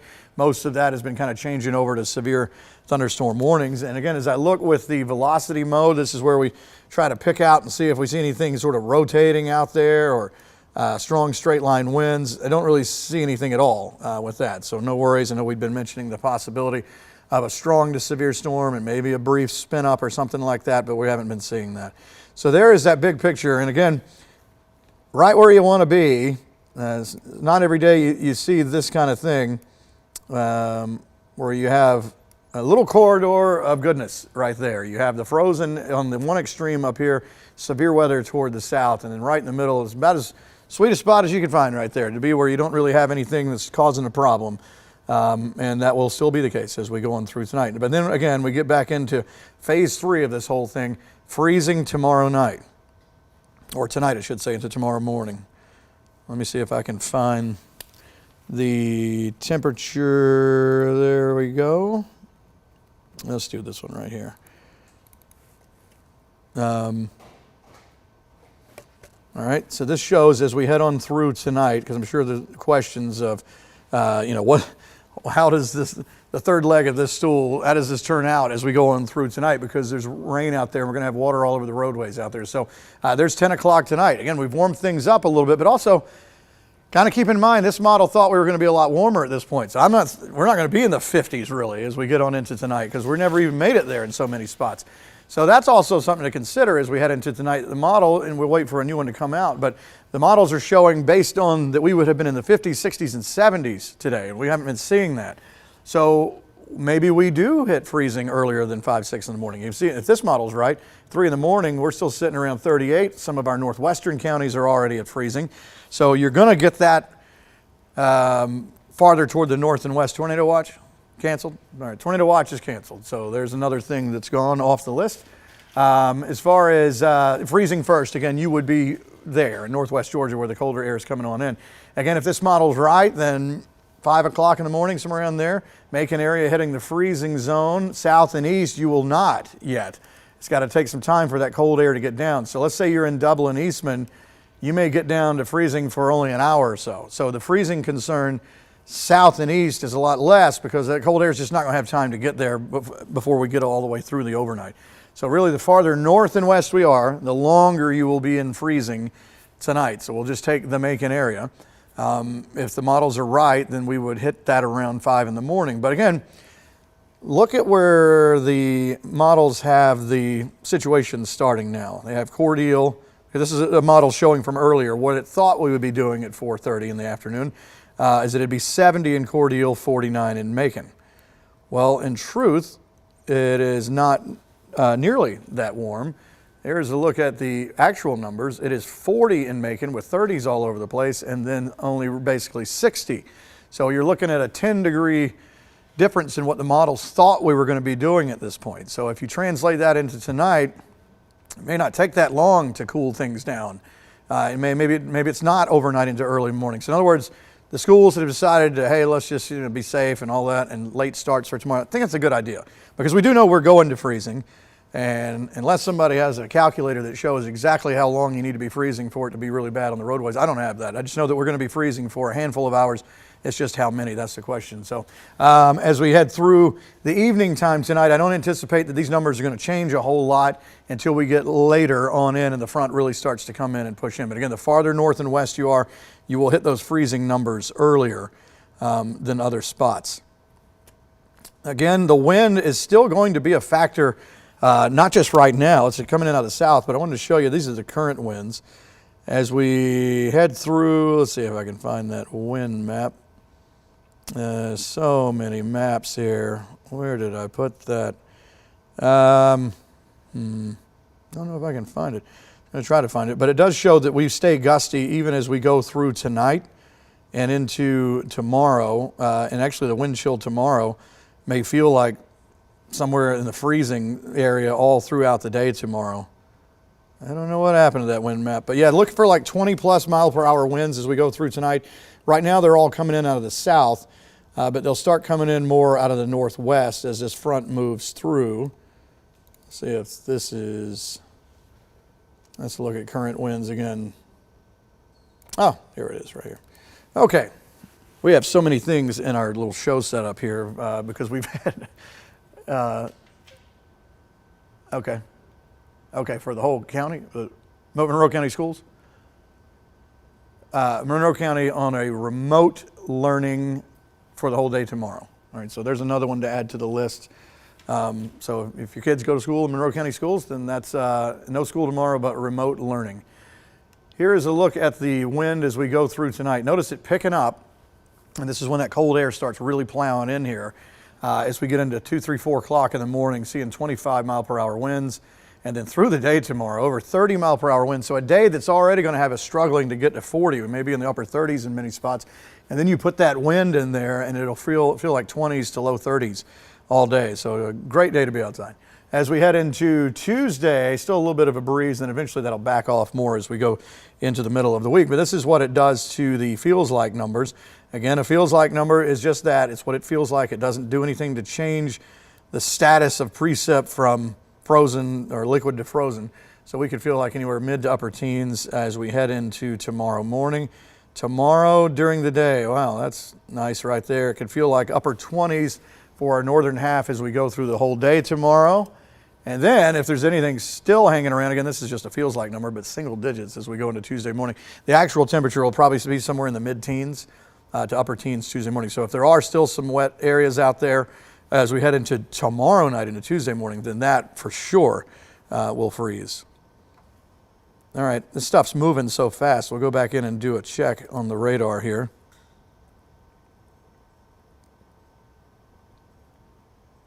Okay.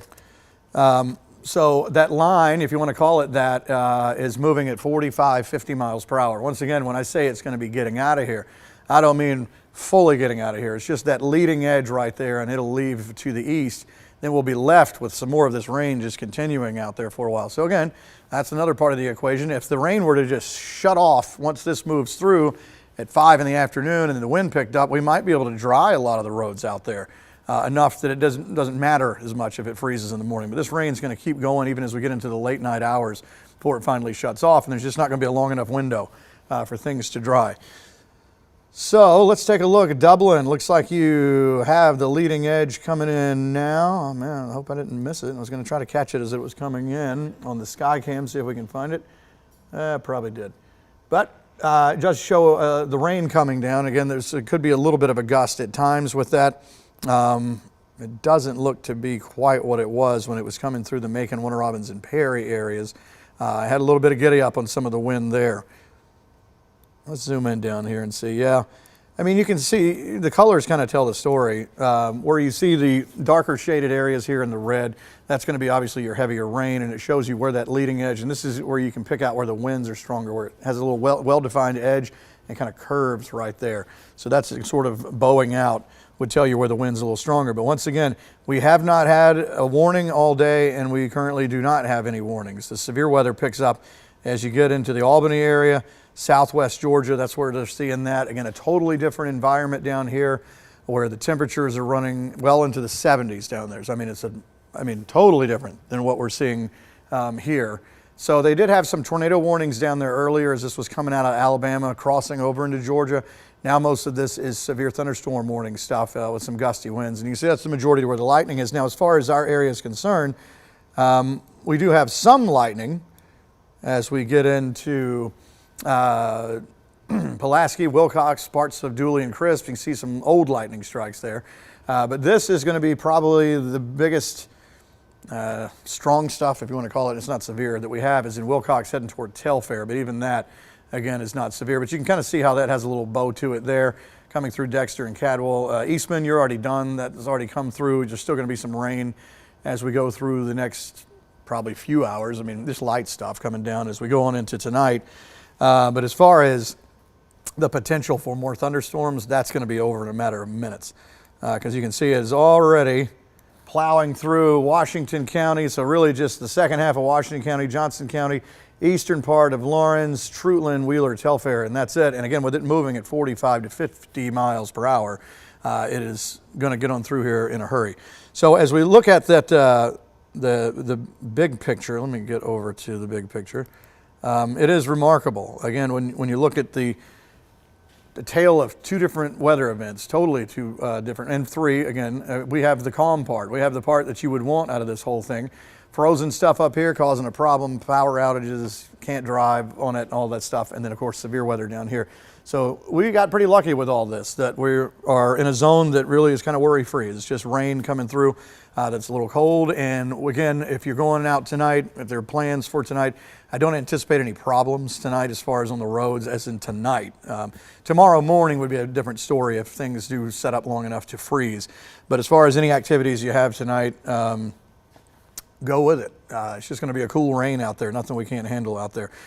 Southwest Georgia will keep the storms for a little while longer, and then it'll eventually move on across South Georgia and eventually off the coast. And all this frozen stuff is eventually going to move more into the Carolinas. Now you can see that the cold air is still there. That's not going to change as this comes on across. It just won't have any rain falling through it and onto the surface to freeze anymore. So whatever they have been accumulating up here will stay for sure as we go through tonight, and probably going to be there for a while. Tomorrow, not sure many of these spots are going to get above freezing, and definitely not tomorrow night. I did see in the chat room a moment ago, there was a guy posting with one of the emergency management agencies in Athens, Clark County, 1/4 of an inch of ice using a ruler on some of the tree branches there. So those totals are starting to add up and adding up more and more up here now. And as they go through tonight, of course, it's just going to hard freeze on there. So that's the part we didn't want, and thankfully it's the part we didn't get. But again, this morning we did see some little pink splotches in some of in the Macon area for a little bit. Let's see if I can take you back far enough to see that. So when the questions come up about, like, you know, which model, it's, okay, now we're just hearing Bibb County schools will be open tomorrow. All right, so Monroe County schools, remote learning, Bibb County has let us know that there will be school tomorrow. Once again, just check when you get out in the morning. If we hit freezing early enough and it stays freezing long enough into the morning, I would probably say use your own common sense, and if it looks like the driveway has slick, then make your own decisions about a delayed start or whatever you have to do. But as far as what Bibb County Schools is saying, there will be. Which one? Lawrence County. Lawrence County will be open tomorrow. We're hearing Lawrence County now said they will be open tomorrow. That makes more sense to be in Lawrence County because the chance of them seeing freezing for a prolonged period of time is much less. Macon area, however, there could be a 5 or 6 hour window, or maybe even a little bit more, since we're starting already cooler than what the models were thinking as we go through tonight. So not questioning fully the decision. I'm just saying that let's still, check it out in the morning when you get out there, and let's make sure that this didn't, do a number to the roads out there. But hopefully it won't be sitting around freezing long enough to cause a problem. Again, Monroe County schools, and again, like I said a minute ago, the farther north and west you go, you will freeze earlier here than you will here, and you will sit freezing longer here than you will down here, because it's going to take almost through the night toward tomorrow morning before that cold enough air gets there. And let's go back to that, actually, because that's basically the story now going forward. All right, so again, this model is picking up from numbers that are not reality right now. It's running 10 degrees warmer than what we're actually doing here. So take these numbers and subtract 10 degrees, basically. As we head on through tonight, it shows at 10 o'clock 51. I don't know if I buy that since we're at 40 degrees in Macon right now. So it's interesting to see how these numbers are really going to play out, what they're going to be as we go through tonight. Because if we look at these numbers that are, again, based off of an earlier model run showing freezing not really happening in the Macon area until around 5 in the morning. Well, we're not far from these kind of numbers now. So again, we have to wait for the front, all the cold stuff to come on in from the northwest. But again, notice again, the farther north and west you are, it doesn't take as long to get down to freezing. But again, I question some of these numbers because we are already colder than what this model was thinking we would be by 10 degrees at least now than what it thought it would be doing at 4:45 here on Sunday. So trying to translate that thinking out into tonight, does that mean we get there a little bit earlier? Because we're not having to overcome 50, 60, 70 degrees in some spots. You know what I'm saying? So then it's, we may actually get there a little bit earlier with the freezing instead of 5 a.m. It could be something that's a little more like 2 a.m., something like that. We'll see. Again, we talked about Lawrence County schools staying open. I mean, that makes sense. I mean, if this is right, still not even close to freezing. And by the time you get into sunrise, maybe you were freezing for 5 minutes or not. It may not even ever get freezing tonight. It will tomorrow night. But that's a pretty good call for Lawrence County right there. I don't see where that would be an issue. What do you think of Houston County? I'm sure they're usually always open. Yeah, I'm sure they're going there. So there's a list. Am I right, Frank? There's a list on our website of 13wmaz.com. That would be our website. There's a list of all the school closings. Some of them are doing like remote learning, but check. I mean, it'll be listed on there, not just closed, but also, hey, it's closed, but you got to do some schoolwork too. So you have to look on there. It may not be the full day. Our generations were better. You just were out of school and that was it, and you didn't go back till the next day. All right, let's check in on that radar because this stuff has been moving through with some hurry on it.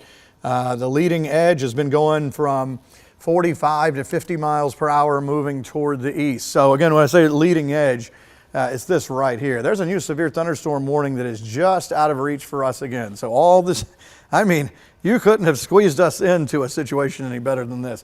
With winter weather advisories and all that right up top, and then severe thunderstorm warnings right underneath us and unscathed all the way through this event so far, unless some rogue severe thunderstorm warning pops up for Telfair and Wheeler counties, and I don't see that happening right now. So everything else is just rain. As far as the wind that we had to come through Macon, Warner Robins, Perry, we saw on the sky cams, that was earlier.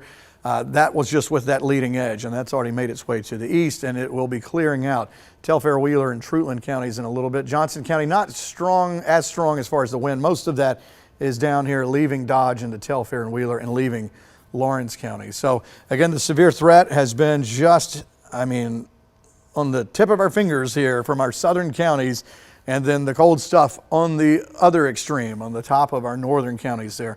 As far as tornadic weather, I mentioned that yesterday that we could see some strong storms, maybe a brief spin up in some areas, but we haven't seen anything like that. And I've been checking the velocity maps and things like that to see if I see anything rotating out there, and that just hasn't been showing up. So that's a really good sign. Let's look at the overall big picture again to see northeast Georgia again with all that freezing stuff there, just to show you we're not expecting any of that tonight. So if that was a question you were tuning in for, to say, hey, I get all that, but it's 30-something degrees out there, man. Is this stuff going to change over to something? No, it is not. It is just going to be a cold rain as we go through tonight. The question is, again, how long do we sit at freezing as we go through the overnight into tomorrow morning? Again, we mentioned Bibb County schools going tomorrow. Again, just to piggyback off of that, I mean, that's the decision that's made. But if we are there just as a personal check, for safety, when you go out in any of these places in the morning, just do a check. If the driveway is slick or whatever, then we sat with freezing temps long enough tonight to have caused a problem. And we're not far above freezing in many of our northern spots now. So it's not like it's a really warm ground out there that we're trying to cool down as well. It's already cold. The surface is cold.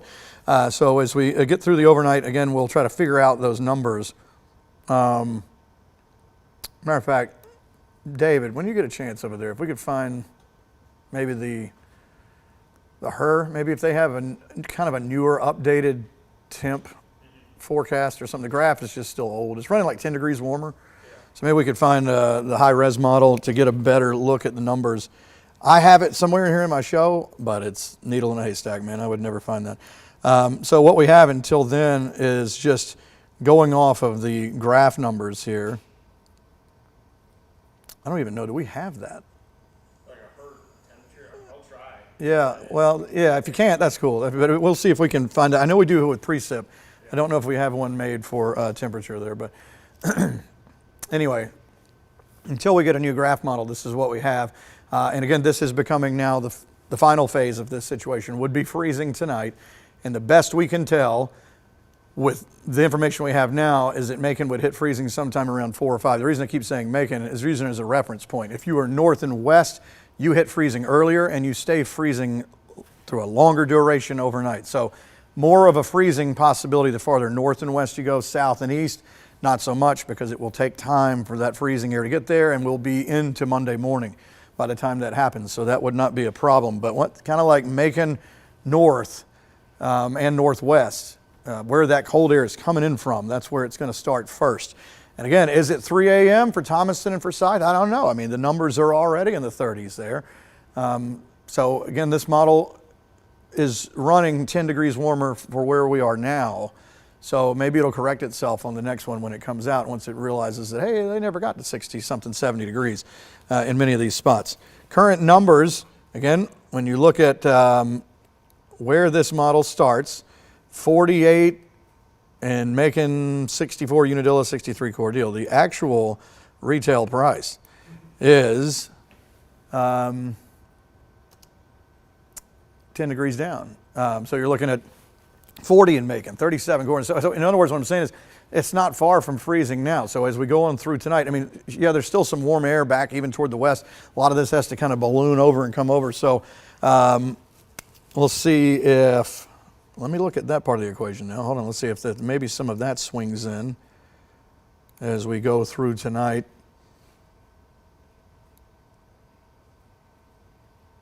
Okay, well, that could be part of it. That little mountain of green in Alabama still has to kind of swing over here, so we may bump up a touch. We'll see. But then again, we haven't really budged much temperature-wise all day when it was supposed to have warmed up. So we'll see how that goes. But there could be some of that, all that warmer green 50-something over in Alabama may try to come over here as we go through tonight before the colder air really starts to move on in. And if you look at the state map, and you can see Alabama on this one, you do see that green over there. But again, this wedge is so strong that you can see the front starting to come. So here's the northwesterly thing coming in. This may just all move across, and this never budges. I mean, when you get a good strong wedge in there, it's like a wall. It's not going anywhere. It's just going to sit here, and the world moves around it. So I don't know. Let's see if that warmer stuff comes in over there. But again, close enough to freezing in many spots tonight, mainly Macon north and northwestward as we go through the overnight into tomorrow morning. But again, how long do you have to be there to have, really set up to get a really big freeze there? Looks like you found something over there. Is that it? Is there plots from a different model maybe? Well, it's the HER model. Oh, it is the high-res model. I'm going to save as and put temps. Okay. Maybe we can zoom in just a touch to kind of blow the... David's over there building a graphic. This is what we do here in the Weather Center in these kind of events. Sometimes you're dealing with stuff we don't deal with on a daily basis, and we're like, I don't even know if we have a graphic made for that because we don't ever really use it until you get into these moments, and then you're like, oh, let's create something really, really quickly. So that's what he's putting something together over there. So the three-phase thing was last night into this morning. Would we see frozen stuff, mainly northern counties, in the strong storms today, and then tonight? What you got to do? Should be in the content library. Okay. He says, in the content library. I'm going to add this graphic over here, I hope, from what he just made there. I think you need to turn off show folders. I tell you what, let's do it the easier way. Booth folks, can we pop up Max 2 or Max 1 behind me here? We'll go Max 1 and I'll just show this. There goes me. I just disappeared. I'm still here in spirit. So there is Max 1 right there, and David's just going to roll through it. Let's see as we go through. All right, so see, it never brings any 50s in. There's 3 in the morning, 5. Wow, it's funny. If you look at the high-res model, we don't hit freezing in the Macon area until right at sunrise, and it's only for a minute. That could be what some of these folks are looking at, some of the calls like Bibb County Schools and all that. So, hey, that might be right. Maybe we don't get to freezing until right at morning time. We've been looking at the graph model, and we have different models show different things out there. So we'll see. But also the thing to take into account is we're in the mid-30s. How you doing? In our northern half already. So we'll see how it goes as we go through tonight. Thanks, Dave. That would have taken me a long time to have found all that. I appreciate that. Let me check this over here.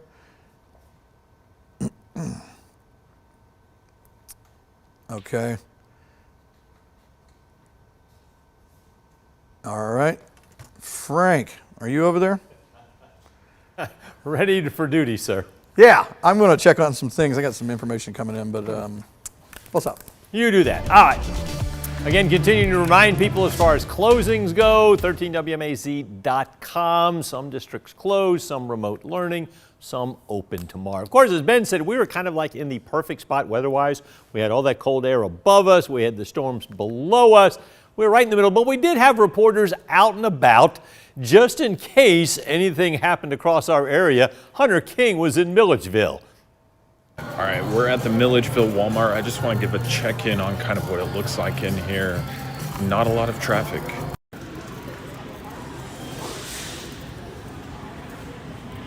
Okay, I will say we are seeing a lot more people on the food side of the Walmart right now for obvious reasons. But folks are coming through trying to get whatever they need. I'm gonna go take a look at the water aisle. Of course, that's the biggest thing I think people look at in times like this. Water, milk, bread, typically the most sold out items. So let's go take a look and see what the situation is here. Looking good, at least on bottled water. They're kind of out of stock of jugs of water. And then, of course, if you're of legal age, they're well stocked on alcoholic beverages as well. So that's a look here at Milledgeville. Folks are staying calm. Roads look good right now. Stay tuned overnight. We're going to update you on how conditions either improve or worsen over the day.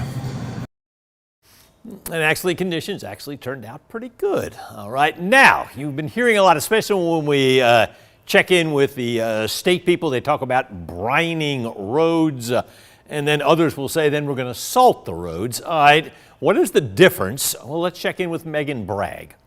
To get answers, we went to the state of North Carolina Department of Transportation. So first, let's take a look at brine here. It's a solution of water and salt, and it's used to pre-treat roadways in dry conditions when temperatures are above 18 degrees. It's loaded into holding tanks and sprayed on roads that can be done 24 to 40 hours before the storm hits and protects against icing. It prevents snow and ice from bonding with road surfaces, keeps snow from being compacted by traffic, and is more effective and coats roadways better than plain salt or sand. So let's take a look at salt here.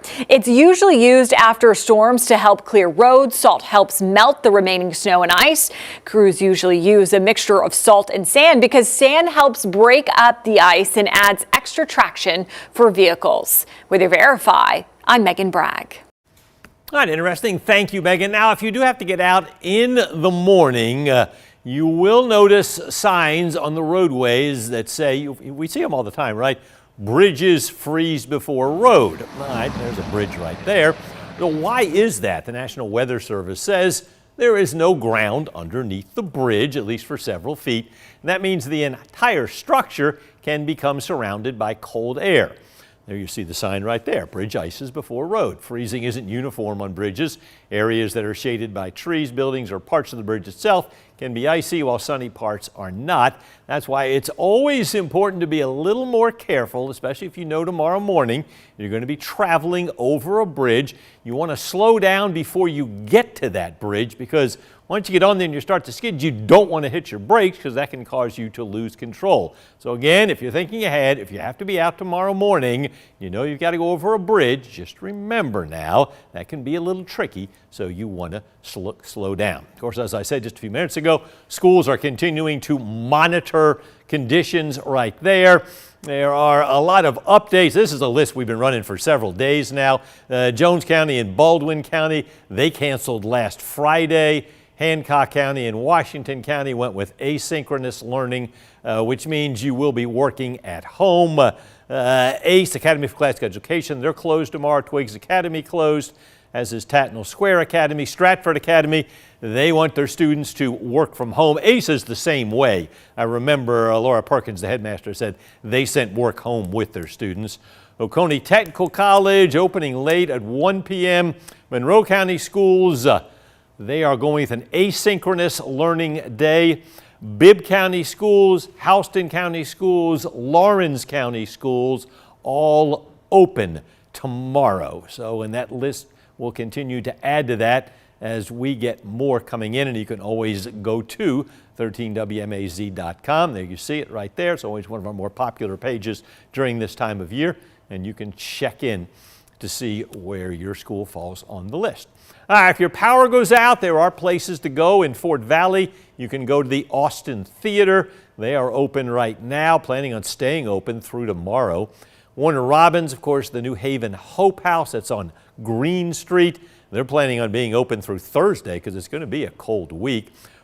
Hello House on Brookdale Avenue in Macon takes in people every night, and the Salvation Army on Broadway also takes in people. All right, stay with us. We have more to come. Ben continues to update us, but the situation right now looks pretty good out there except for some rain.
All right, we are still with you on what now is a cold rain event. No big frills with anything. Everything is to our north and our south. So once again, actually in a very fortunate spot that we are just underneath the frozen stuff in northeast Georgia and just above the severe weather that is in south Georgia. So we're in a good place. As we go on through tonight, we will eventually see the rain wind down. Now, as far as the steady rain, you can see that came through Dublin just a little while ago.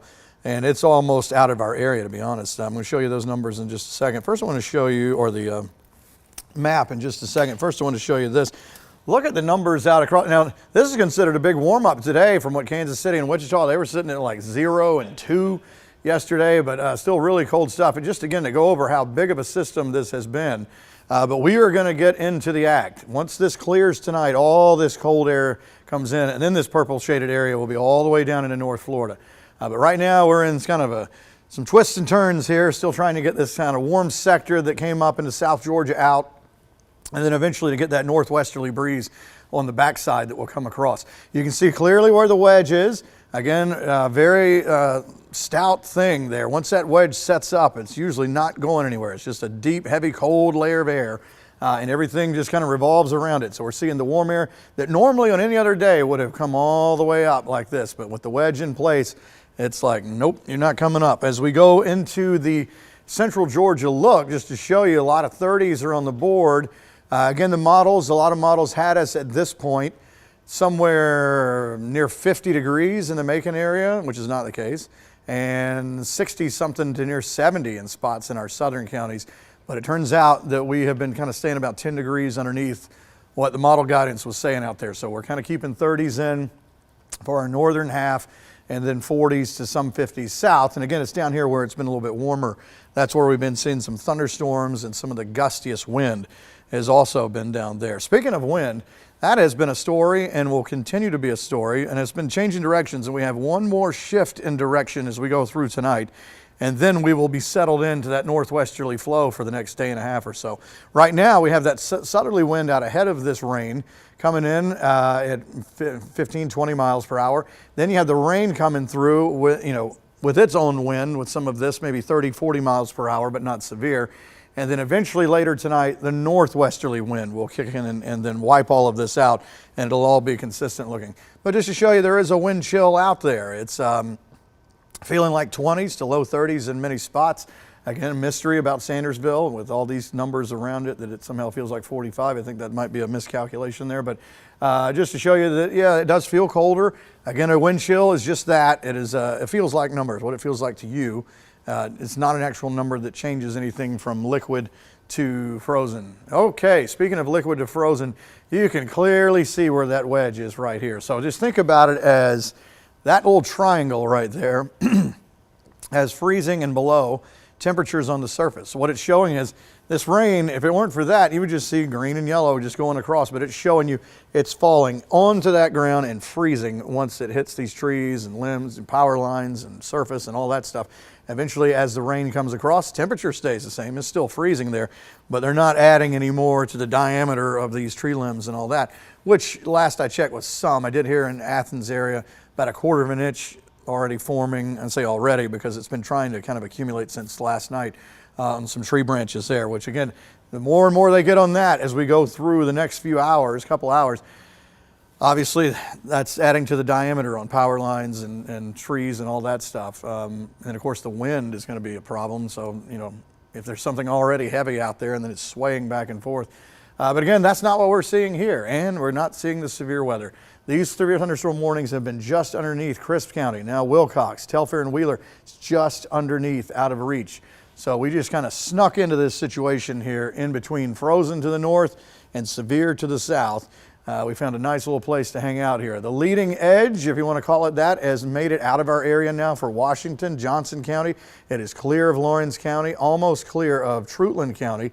Telfair and Wheeler, as is often the case, the last stop for any storms that we have coming through.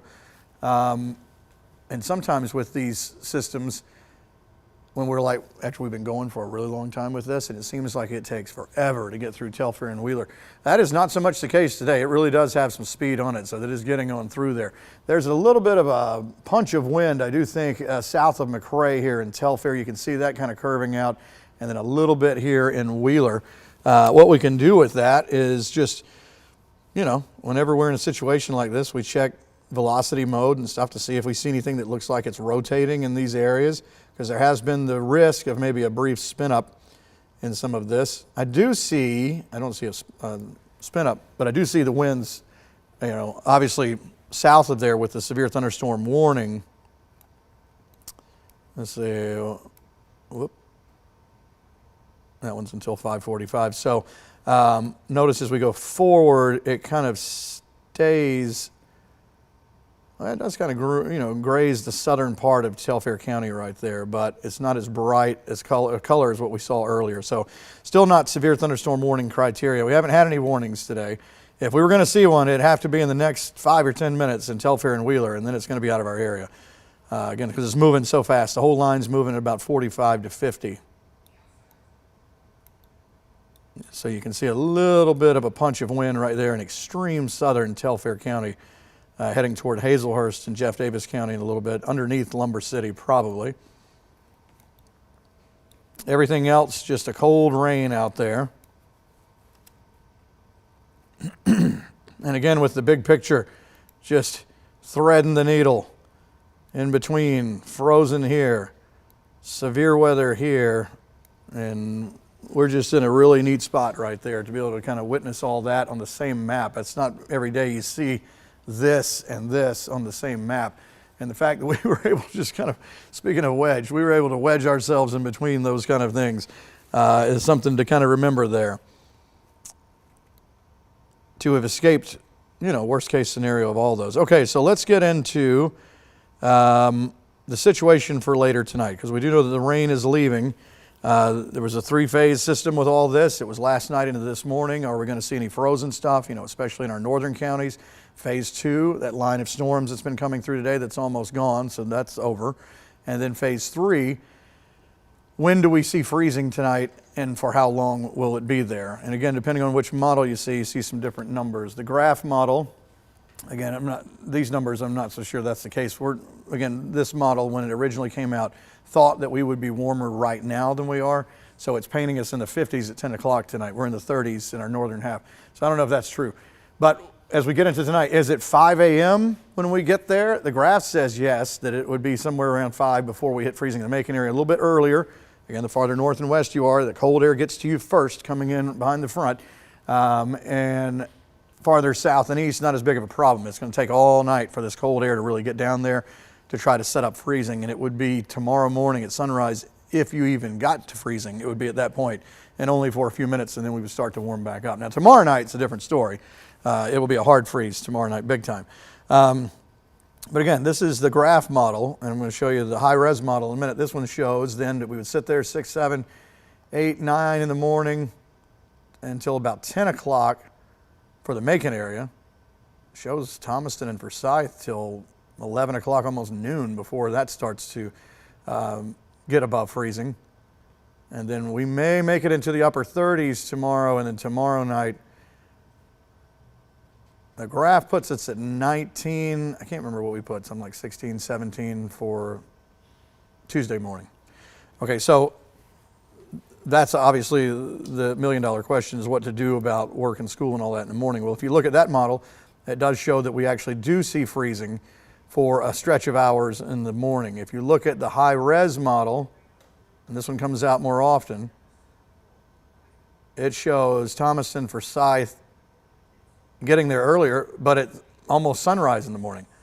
So if this is right, then yes, a lot of spots hit freezing, but only for just 7 to 8 o'clock in the Macon area. If this high-res model is right, then it's not a problem as much. We'll hit freezing for just a second and then come back up. But again, I have to wait and see how it actually plays out. I mean, all you can do with these things is just go with, this model says this model says this, and you can't just get too honed into one of them. And again, we have taken into consideration that we have not warmed up as much today as all the models were thinking. That some of them had them that we were getting very warm. I mean, the southern half of our area would be in the mid 70s right now, and we're barely at 60. So you have to kind of take that into account when you're looking at all these models. Big picture with future view, the graph here shows that it's not really picking up at this moment on the fact that it is still pink shaded area here. But anyway, it does show the line. It was also thinking that this line of thunderstorms, us being warmer, would have been a lot more stout here at this point. And it is as you get into our southeastern counties and into South Georgia, but not as much as what it was showing it here. And then as we get into later tonight, again, the leading edge, the brunt of it with the wind that we saw come through, that will be, you know, that's about to wrap up now for us, actually. That's almost gone. But there'll still be some rain hanging around as we go on through tonight until everything gets that final nudge from the front and gets pushed out as we go into tomorrow. Here's that same model zoomed in, again, with temperatures that are graph temperatures. And again, these numbers seem a little bit warm to me because we're not at the level that they thought we would be at this point. I don't know if I buy 51 to 55 at 10 o'clock tonight. I don't think that's right. As we head into, again, looking at this, it still shows around like a 5 a.m. to maybe 10 in the morning. That's this model, so I don't know. Let's see how it goes. You know, earlier I had a lot more things to show you this time yesterday because we had like 3 phases to go through. Now we're through 2 phases. And the only one left is is it going to freeze in the morning? So we'll look at the current numbers again around the state just to see how that cold air is progressing into Alabama. Again, this is where all it's going to come from, that cold stuff tonight. So we didn't really warm up much here in the wedge, and that includes kind of making northward on the edge of the wedge in the southern part here. And then once you go south of all this, yes, it did warm up, so it's going to take longer for these areas to cool down tonight. And there is the 75, but it's in Tallahassee. It was not so much in our southern counties. And eventually all of this is going to go purple as we go into tonight, into tomorrow morning as the cold stuff comes down. Just looking across again our area, a lot of 30s still on the board, some 36s, 37. Cold weather advisory tomorrow for all of us, do you think? Northwestern, central Georgia feels like in the teens and potentially in single digits. Oh, great. Cold weather advisory, which makes sense, for northwestern counties as we go through tomorrow. So yeah, really cold stuff and windy as we go through the day tomorrow, and then bitterly cold as we head into Tuesday morning, with probably somewhere in the mid-teens there. Again, the wind has been an issue. It is not so much gusty on the backside of this rain. So if you've had that main line come through, and that's the bulk of us, it's not very windy at all out there right now. Now it's like the wind's trying to figure out, well, hold on a second, what am I supposed to do now?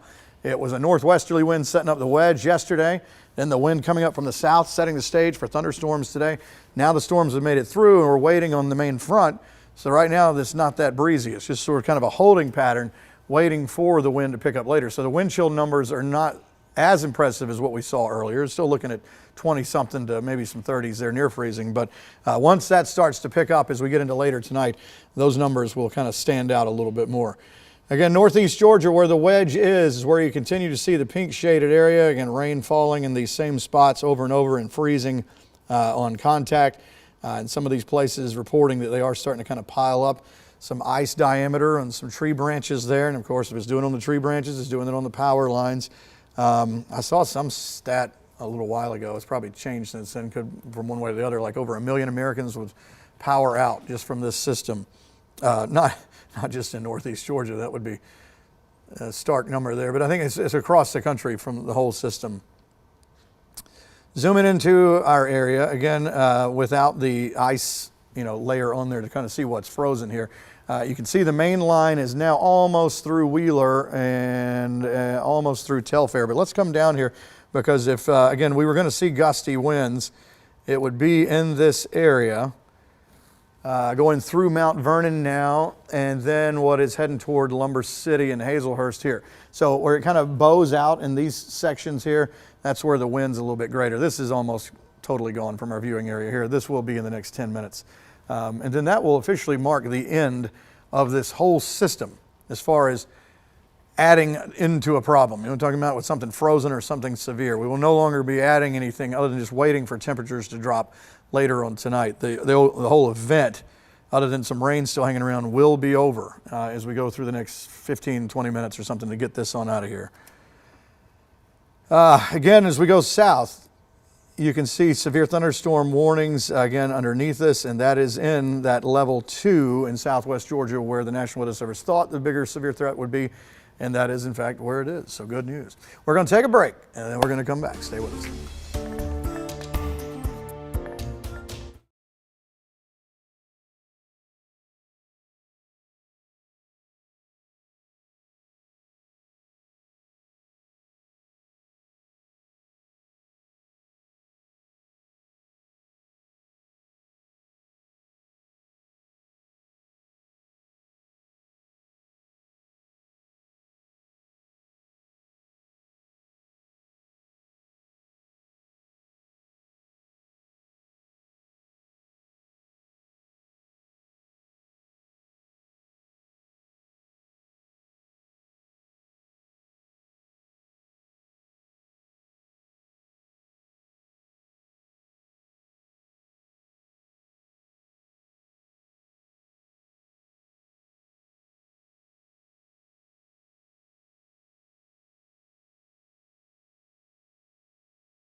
Hello and welcome back. Ben's been talking about road conditions. Of course, most of the things we're talking about might happen in the morning, but what's it like out there right now?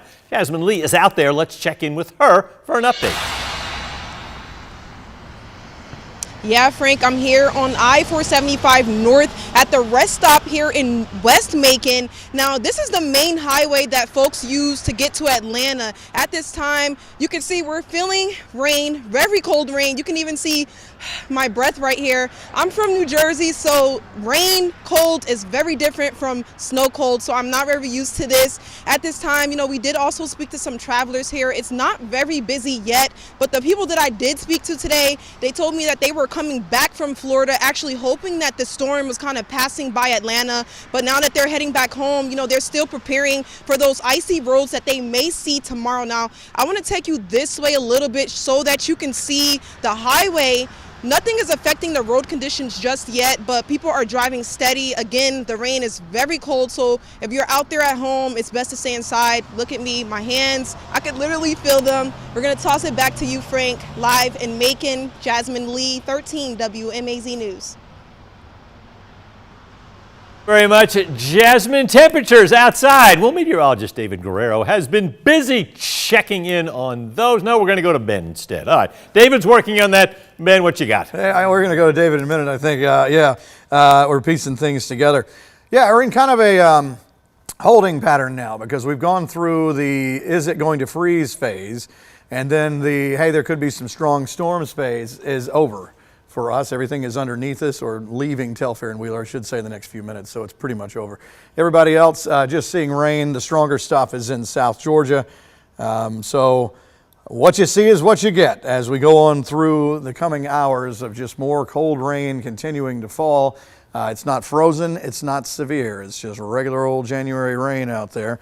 And as we look to show you where it is frozen, again, you can see in northeast Georgia here in the pink shaded area, the wedge as it is referred to. And again, you might think, well, maybe you're just tuning into weather coverage and say, why is it that way? Well, cold air will come in and it's heavy, right? So cold air is going to sink and it's going to hit these Appalachian mountains. And the mountains really, they act as a dam. They call it cold air damming, a CAD wedge, C-A-D, where it comes in, has nowhere to go. So it just kind of funnels down like this and droops into northeast Georgia. Depending on how much cold air is there, sometimes the wedge stops where you see it right here. Sometimes we'll see that wedge come all the way down into like Macon northward, our northern half of counties, and it plays havoc with trying to figure out how a forecast is going to go. It also can come in into situations where severe weather is coming in, like once we get into early spring. And if we have some of these lines coming across, if that wedge is in play far enough down, those storms can be kicking it in Alabama, come across the state line, come through like LaGrange and places like that, and then all of a sudden fall apart in our area because it's a totally different atmosphere. So the wedge can make it tricky for you and not your friend some days, but sometimes it can totally help you out there when a big stout line of storms is coming in. It can just, they just can't hang in that. It's not the same atmosphere. So that's a little bit on the wedge there. As far as the big picture is concerned, as we look and see where it's frozen and what is not, and seeing the severe weather at the bottom, again, as I've been mentioning, we're in a kind of a neat spot there, right in between the frozen stuff here and the severe weather here. So a good spot to be in between these two areas. As far as later tonight, because now that is the final phase of the three phases going through the overnight hours, depending on which model you look at, freezing will happen, but it may be achieved at a different time than another model. The high-res model shows, as we go through tonight, that once we get into around, it may be 5 in the morning before our northwestern counties. You can see with the color shading here. See the blue coming in? That's the cold air. So it's going to get to our northwestern counties first. But if this is right, 5 in the morning, and Macon's not even here yet, and Dublin, Eastman, definitely not. And then as we go forward, maybe the Macon area gets into the party right here at like 7, 8 in the morning, and then starts to warm back up. Dublin, Eastman never even see it tonight. So then it wouldn't be long enough to be a problem for freezing. But again, that's a model. As we look at the graph model, and the normal one that you usually see a show here, again, I wish a new one would show up here because I keep having to tell the same story about why it's showing 50s. I'm not so sure it's going to be that warm tonight because we're not that warm now. Then it shows us hitting the freezing line somewhere around 5 in the morning. and then keeping with it as we go through 6, 7, 8 o'clock, 9 to 10, and then starting to warm back up. So maybe freezing for like 5 hours, something like that. Now I haven't looked at like the blend or any of those other ones. I might look at those in a minute, see what they think about tonight. But Dave, what you got over there? So you have something popped up.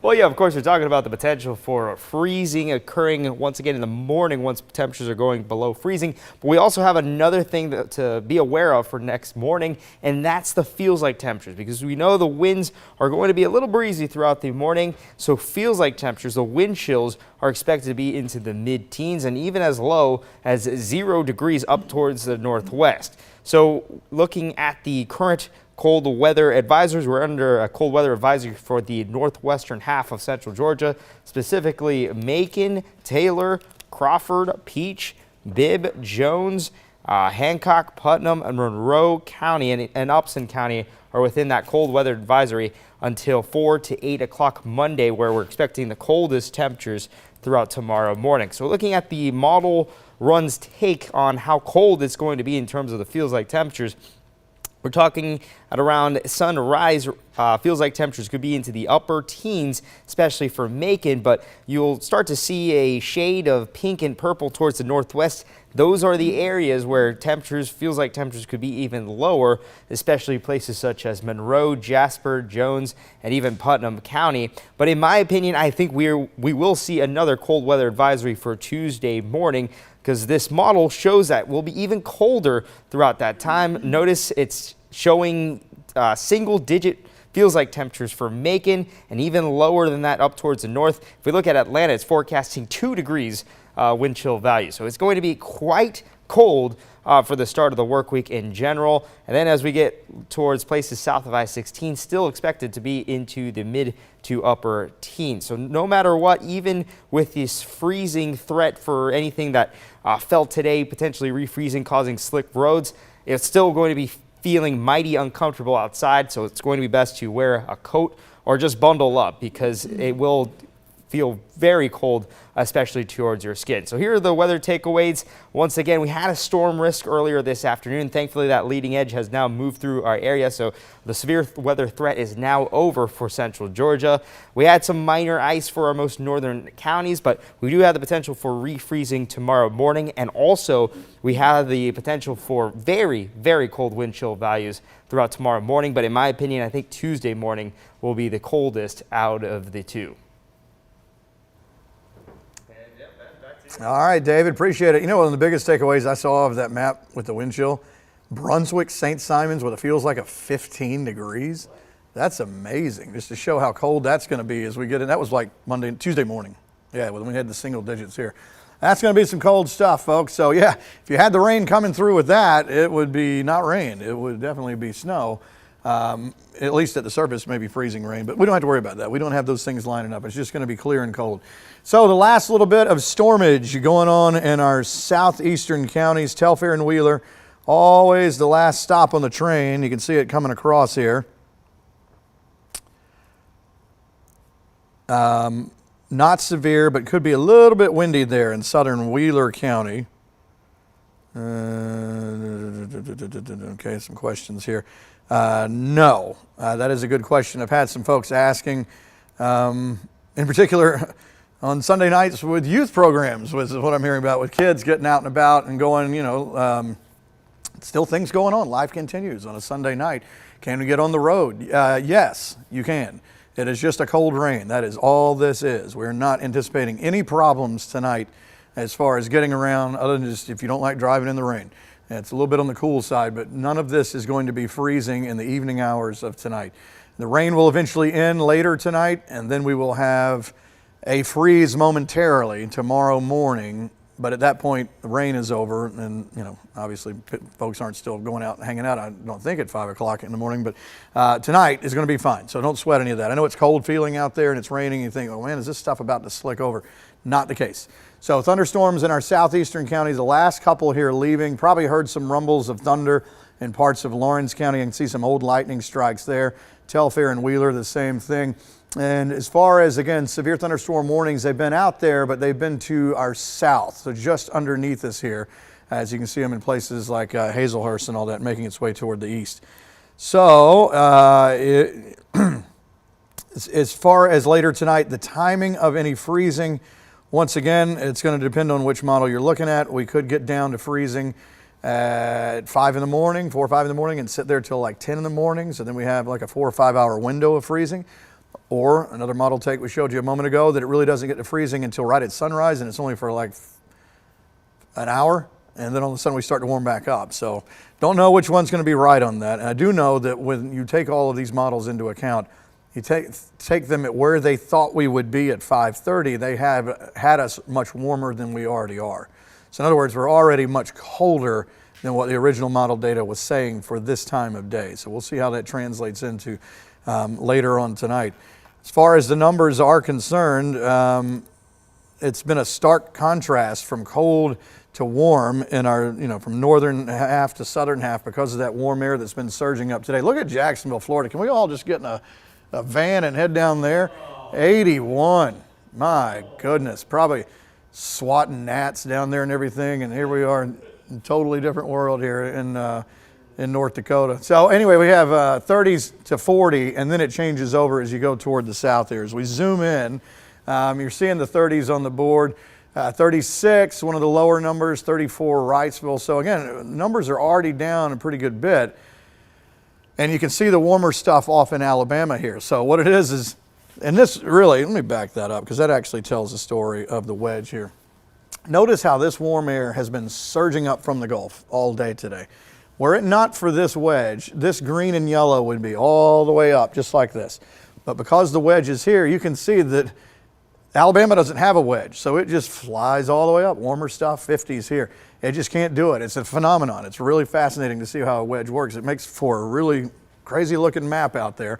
And you can see it just cannot overpower it. So it just all stays down here. This here, probably just going to kind of go around as we go on through tonight. The cold air will kind of put in, and this is just going to stay put. Cold air will just come in, reinforce this, and chill this out as it comes down. So again, models at this point of the day had us somewhere, near 50 degrees in the Macon area, and we're not there. So again, we're already undercutting what the original model data was saying. The winds have calmed down a good bit, but that's only for now.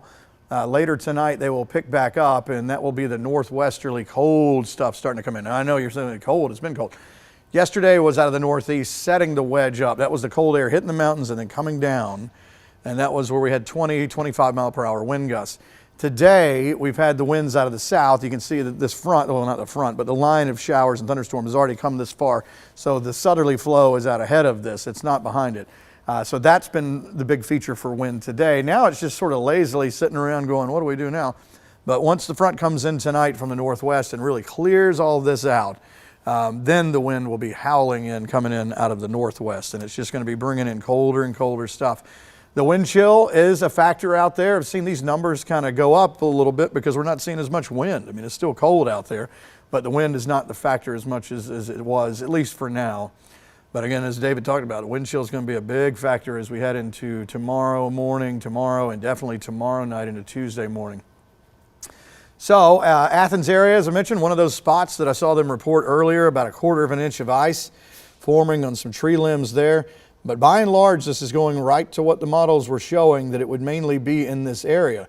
But also, I mentioned earlier that the graph model, that model of ours that we show a lot, did show, if you remember, that pink shaded areas far south is Macon. Well, this morning, during that time, we did see some little pink splotches out there. It was kind of a mist that was showing up on the radar because it was at 32 degrees as little frozen pink patches out there. So it's almost like the graph was right in that sense that we would see that. It wasn't anything that impacted our travel or anything like that, but it was physically, there was something on the radar that was water that was in a 32-degree zone right there. But all of the substantial stuff, though, the other models were definitely right on this, that it would all be up here mainly. Storms to the south, again, that are running underneath this. Telfair and Wheeler, the last stops on this train.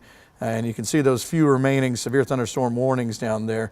There were some tornado warnings a little bit earlier as it was making its way into places like Cuthbert and Albany, Bainbridge areas. It was coming in out of Alabama. But since then, we've mainly seen straight line winds. Haven't really seen anything kind of twisting up out there. But The potential is still down there in South Georgia for something. It's a totally different environment. I was showing you the numbers earlier. They have mid-70s down there, so very spring-like there as opposed to the wintertime thing that we have going here. So again, if you're just joining us, all this is cold rain. All this is going to be tonight is cold rain. It is not going to freeze this evening. By tomorrow morning early, there could be something where we're seeing, you know, a glaze or freezing in some spots if we get to freezing and sit there long enough. But don't worry that any of this tonight is going to change over into anything like that. That is not going to be the situation here. As we are again just waiting to see how long it's going to take to get down to around freezing. Okay. Who wants to see a temperature map? I see some hands being raised out there. Yeah, oh, don't everybody jump at once now. I know it's exciting. It's good stuff. This is only the 57th time you've seen it, but usually by the 58th, the 60th time, it starts getting really exciting. As we go on through tonight, again, the model thinks that we're in the 50s now. We're not. So again, I think that you can subtract about 10 degrees at least from these numbers, and then we'll see at what point we hit freezing. This is a bigger map than the zoomed in area. Seeing the 20s definitely starting to take over up to the north here. Again, do we sit at freezing for just an hour or two, or is it a 4 or 5 hour window in the morning? Not really sure. Again, the farther north and west you are, going to be the better chance of seeing the freezing stuff earlier, and also that it stays longer because it is the first stop on the train of that cold air really coming in. So it's going to get it first earlier in tonight. As far as places to the south and east, if you even get there, it's already around sunrise, and then we just start to rebound right back up as we go on into the day. And when I say rebound back up, it's not much. I mean, it's kind of like what some of the numbers are now, upper 30s, maybe low 40s south. And then tomorrow night, that's when we really start to drop even more. This shows 20, let's see. Yeah, the graph shows 20, but I think I don't remember what we put, like 16, 17, something like. Oh, we put a 19 on there now? There is one morning this week where there's like a 16 or something. One of them. I think we had an 18. We can turn David's mic on just for a second here, or is it? Or do you have it on? Let me check. Oh no, there it is. Oh, it's on. Yep. Yeah. No, we had 18 degrees as a low a couple weeks ago, and then we're forecasting, I think, 19 on the 7-day forecast, if that's correct. And we don't really warm up at all this week. I mean, no, it's going to be a cold week in general, a cold and dry week. Here's the low that we're actually 16 degrees is the forecast high for Macon, but of course feels like temperatures are going to be lower than that. So 16 degrees. I'm going to also do more research on if this matches or could get into record-breaking territory as the coldest low in a while, because that's extremely cold, especially for our area. 17 last week. Yeah. It'd definitely be the coldest we've had in a long time. Yeah, it would be. Because I think we did, Frank, what, 17, 18, something like 17. that recently? And then 20s for the rest of the week, and even upper teens for next Sunday. Obviously, it's way too far out to be really specific, but we have that potential for teens once again next week. Well, I gotta say though, if you, and David knows this, we've been looking at those models, and viewers see these models now too, because there's always some social media wizard that likes to pump out models that to get clicks and all this stuff. They're all over the place. So they were really going all in on another storm system next weekend. And let me put in the future view, because obviously we don't see that now. I've been checking. No, we're not seeing that right now. Here's the long range future view, and it shows for next Thursday and next Friday, absolutely nothing. Maybe some snow up towards the north.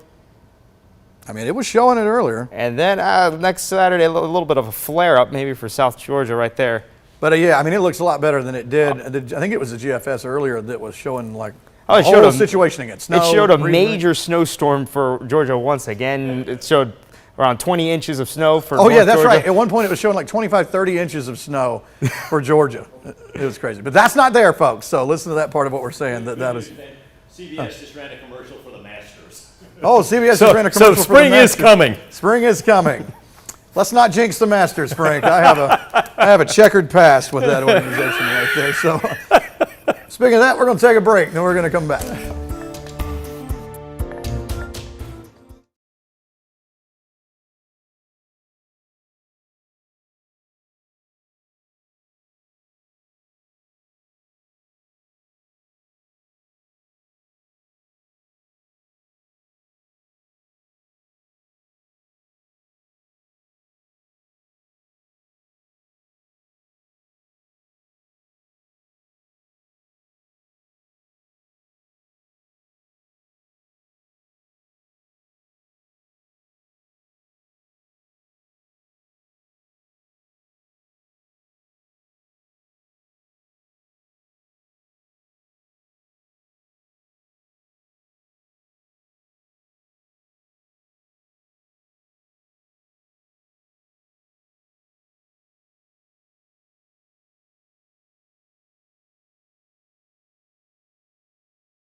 Okay, welcome back. Just to kind of do a round robin to go over everything once again, just to show you that the overall event, which it's been a 3-phase event. The first 2 are over now. The first one was, are we going to see any freezing stuff this morning in our northern counties? Saw a little bit there. That's over. Round 2, phase 2, was going to be this line of thunderstorms in our southern counties. Could we see severe weather? We didn't. So that is now gone, having left Telfair and Wheeler. So we are done with both of those. The only thing left now is just to see if we hit freezing for a stretch tomorrow morning. And of course, with that, I mean, you can have ice on the roads and stuff like that. Let's go over to Danny DeSilva. She's over here in the Weather Center. How's it going?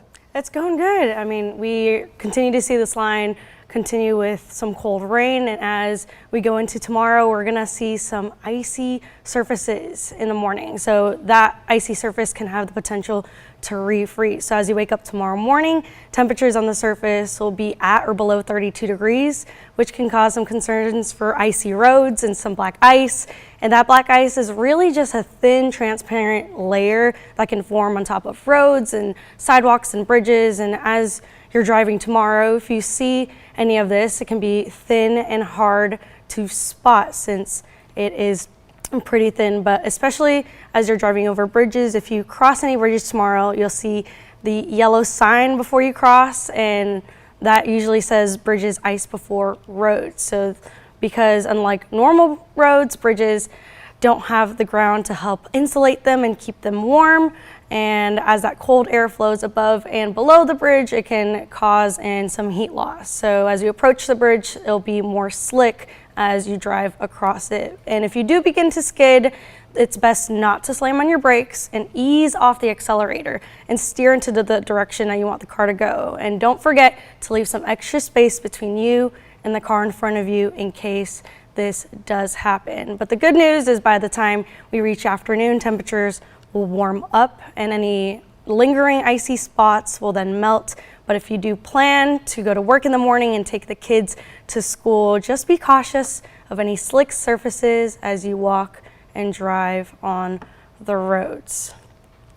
So Ben, I mean, I think what we just got to pay attention to going into the overnight is just those icy conditions as you step out the door in the morning. Right. It's like, yeah, we're going to freezing, but it's like, how long do we sit there? You know, that's the thing. And I mean, that's a great breakout because we're not used to driving in this stuff. So we have to remember sometimes how, you know, you can't just do the usual run up on somebody at a traffic light and hit the brakes. You have to leave yourself some distance there. We're not freezing now. Thank you, Danny. Appreciate that. 36, 34 on the board, some 37s out there. Again, we're just above, and I know we've had some questions about Sunday evening plans, Sunday night. Hey, we're still going out to eat. We're doing this. Go do it. Go have fun. It's just going to be a cold rain out there. That's all this is. The next stop on the whole weather train is tomorrow morning early just to see if anything freezes on the roads. As far as the evening time tonight, no problem. Severe weather's gone. The ice thing to our north is to our north and not going to be a problem here. So we're just going to take a while for the temperatures to actually drop down. It'll be late tonight before that actually happens. So don't sweat any of that. Just to show you once again, to prove that the extremes that we are sandwiched in between, ice to the north, severe weather to the south, they are staying put in their respective lanes. This is all up here, north of I-20. The temperature is going to stay freezing. What you're going to start seeing is not as much of this pink. It's going to look like it's moving away. The rain's what's moving. The temperature is still freezing in these spots, but without anything to fall to the surface to freeze here, it looks like the pink is just kind of moving away like this. The rain is just rolling across this area here. So you're going to start to see, Atlanta area already starting to kind of finish up with this. And over the next hour or two, Athens is going to be done, adding to their ice totals. And then eventually more of this goes into the Carolinas. So again, you can see that we're underneath that. And on the southern extent, we're above the severe threat right here. So we are just wedged in under the wedge and above severe weather. So a great spot to be where you're not seeing either extreme right there. So definitely a wild weekend. And it continues at least to see what it does tomorrow morning as far as freezing. How long do we sit there? Frank, are you... I think I'd heard originally that I was going to talk and then you were going to do some news. Yeah, that's what I think right now. Yeah, do some. What you got a score update for me? Well, it's still 10-7. They should have kicked the field goal, Denver. It is snowing in Denver, okay? It is really bad there. Denver should have kicked the field goal. Note from Georgia Power from a little while ago. They said they had restored power to 70,000 homes throughout the state. They also said, get this, they've got 10,000 crews out there that are working to get power back on. Now, most of these power outages are going to be in the northeastern part of the state. That's where they've seen the worst of the weather. So they are working to get that turned back on. Of course, they're always ready, even in central Georgia, where thus far we haven't had a lot of issues. But earlier in the week, Olivia Dunn did check in with the Georgia Power folks to find out more. When you're preparing for a storm, power is one of the first things that comes to mind. And as we all gather up our portable chargers and ready our generators, Georgia Power says they're also ready to face winter conditions. As potential winter weather rolls closer to our area, The team is ready to go and prepared to respond whatever comes our way. Georgia Power is ready to conquer the cold. Bowen Rickert Shoemaker leads the central Georgia region of the company and says preparing for this winter storm is a statewide effort. She says their main concern is ice. The big problem is that, of course, it's heavy. And as you have ice that is weighing down branches and limbs and equipment, then things with that additional weight can start to have some serious issues. Although the storm's impact is still unclear, Shoemaker says crews are ready to serve over 180,000 homes that the company covers in our area. All of our troublemen and linemen, all of our crews have been put on notice to be ready and prepared all weekend long. So they're sort of at the ready, waiting. Shoemaker says crews will mobilize and address problems as soon as it is safe. They say it's important you practice safety too. She says be prepared in case of outages, stay clear of down power lines, and give crews out working plenty of space. She says at this point they've prepped as much as possible. Now it's a matter of waiting to see what this storm brings. We don't have a crystal ball, unfortunately, so we're sort of just waiting to see. But we've got a really flexible, thoughtful team that's able to make decisions really quickly to mobilize and put resources where they're needed to go. And Shoemaker says the best way to stay up to date on outages is to check outagemap.georgiapower.com. Reporting in Macon, Olivia Dunn, 13 WMAC News.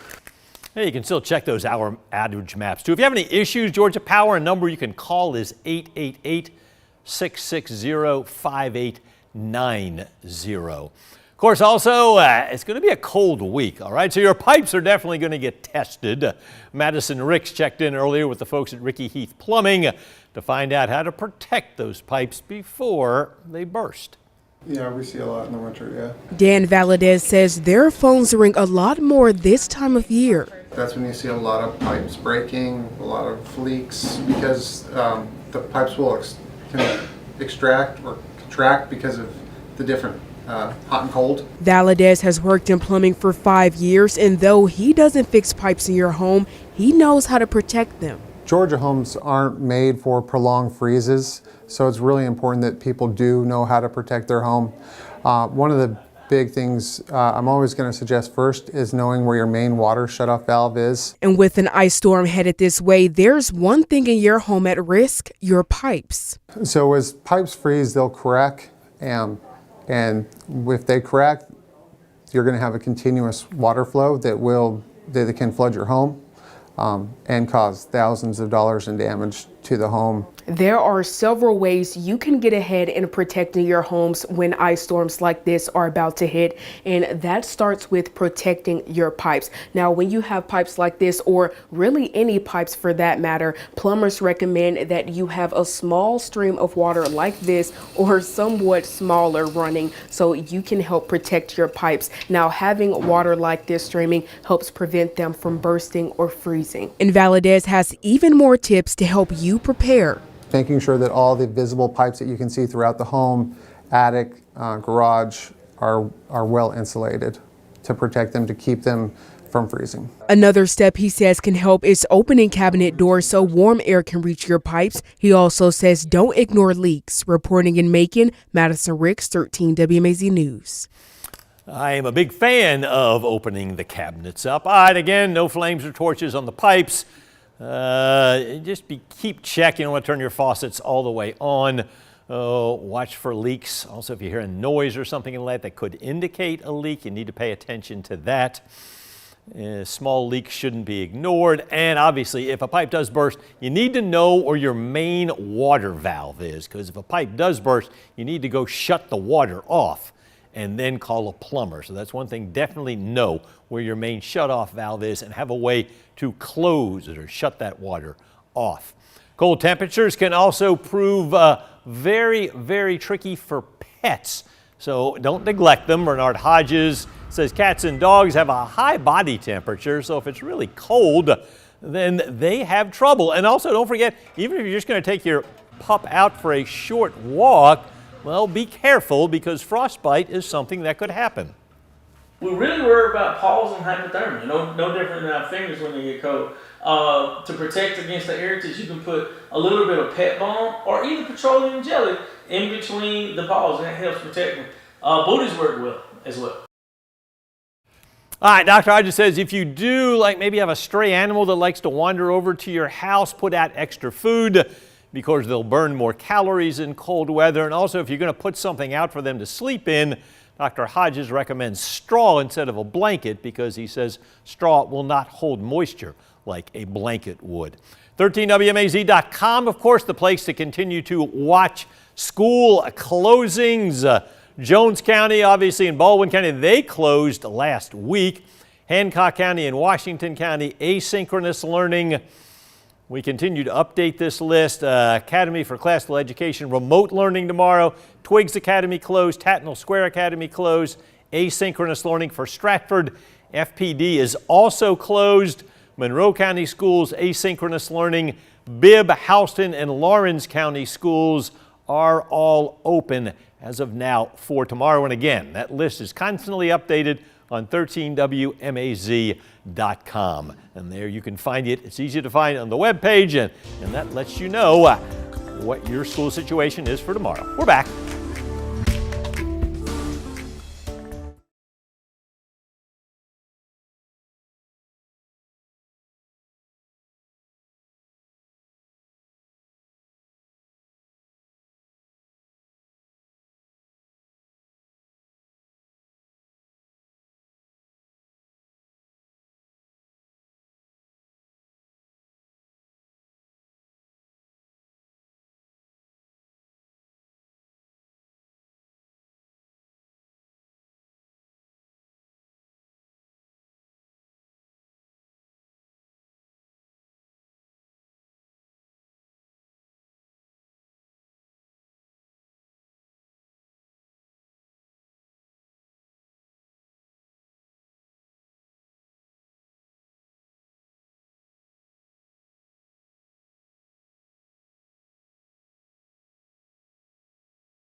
Okay, let's just go around the horn and show you what's going on. We have a tale of three worlds really out there, and we're right in between two of them here. So ours is the peaceful part. We just have a cold rain going on.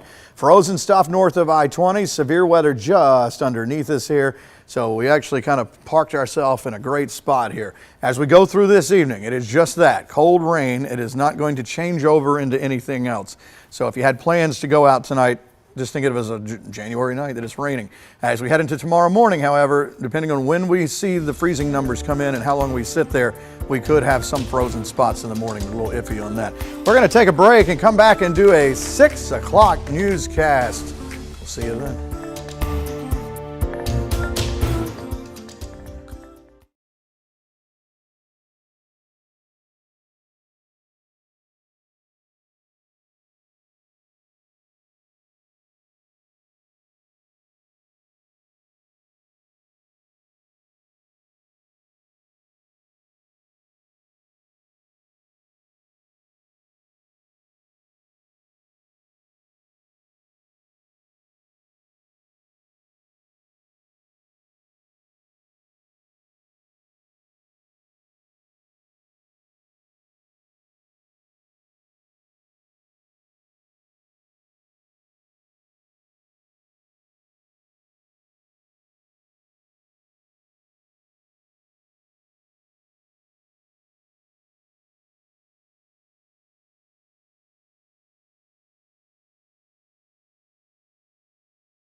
13 WMAZ News at 6 starts now.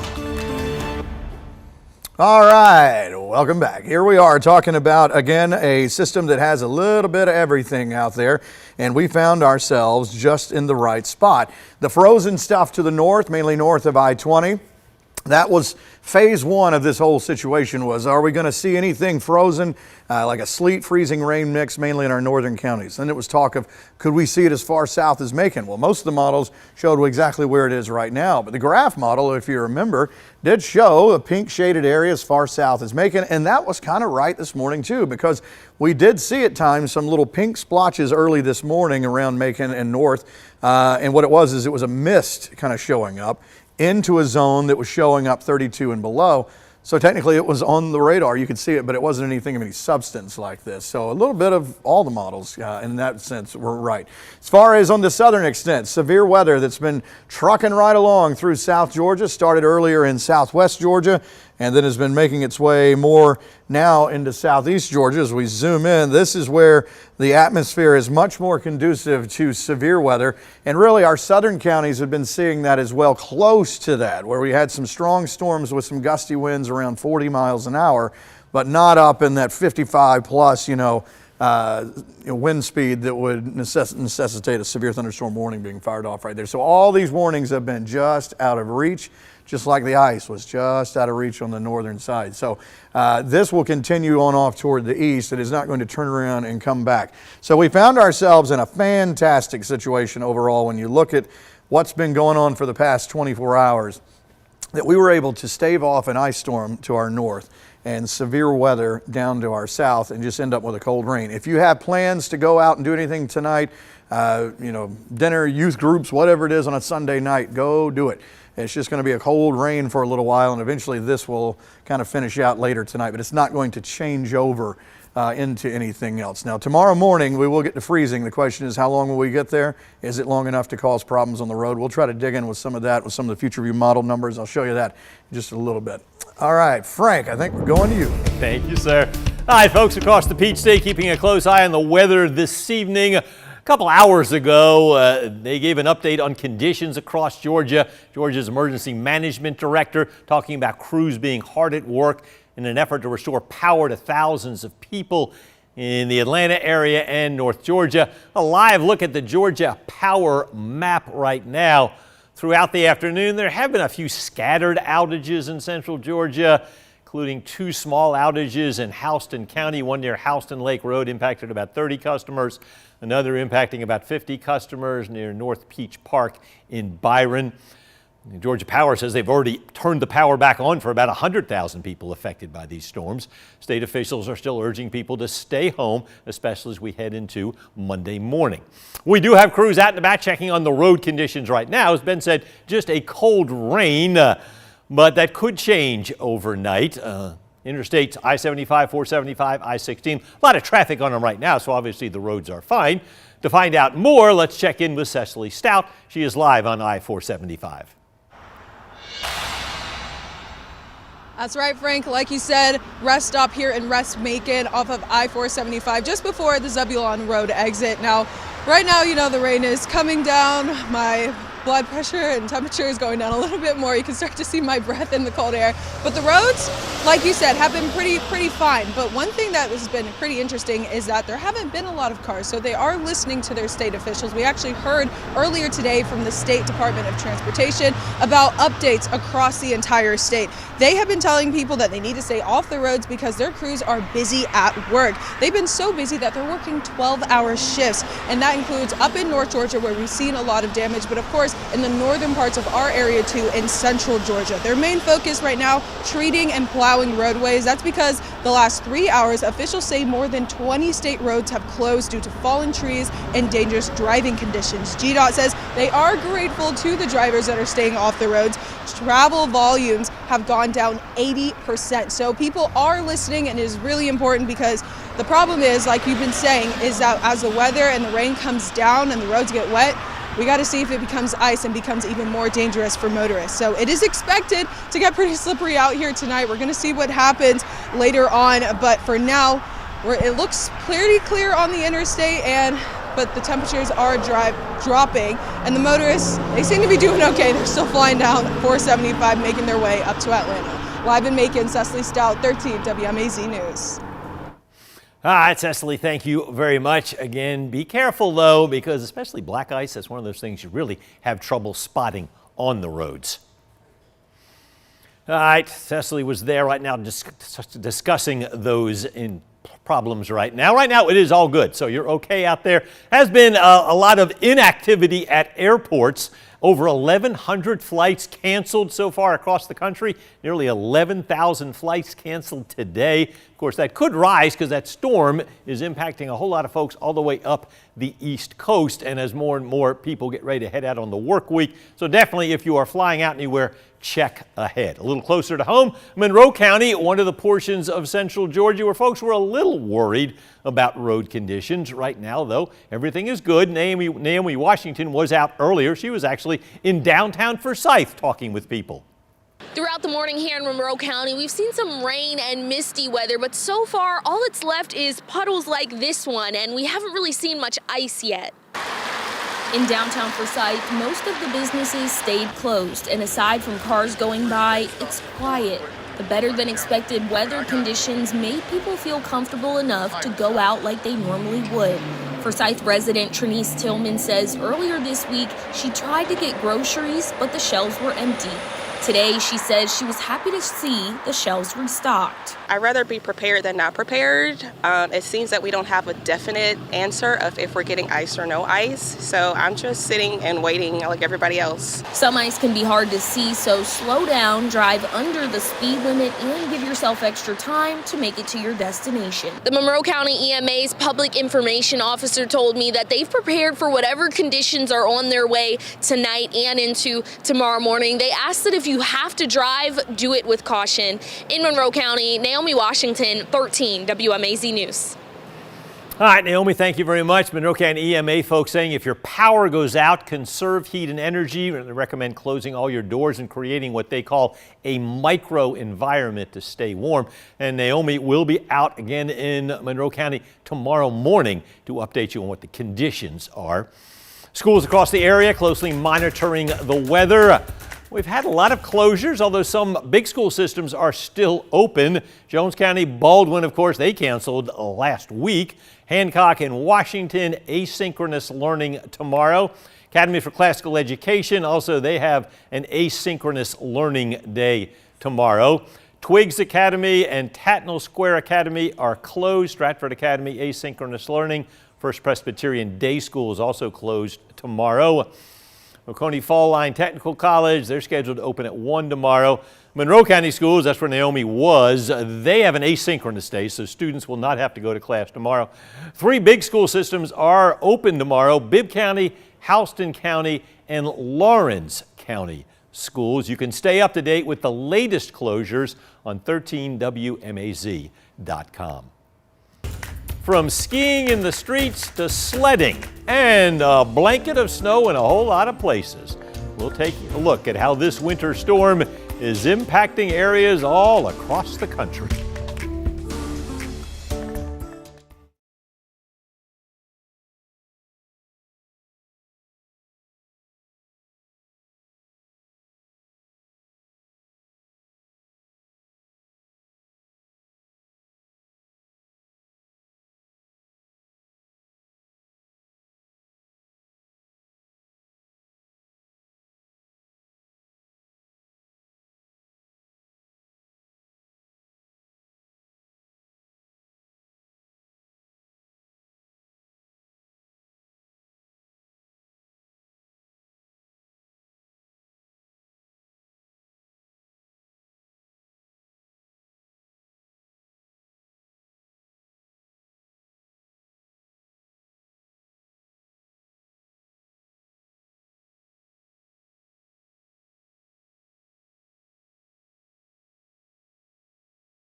Thanks for staying with us. The winter storm has been sweeping across the country.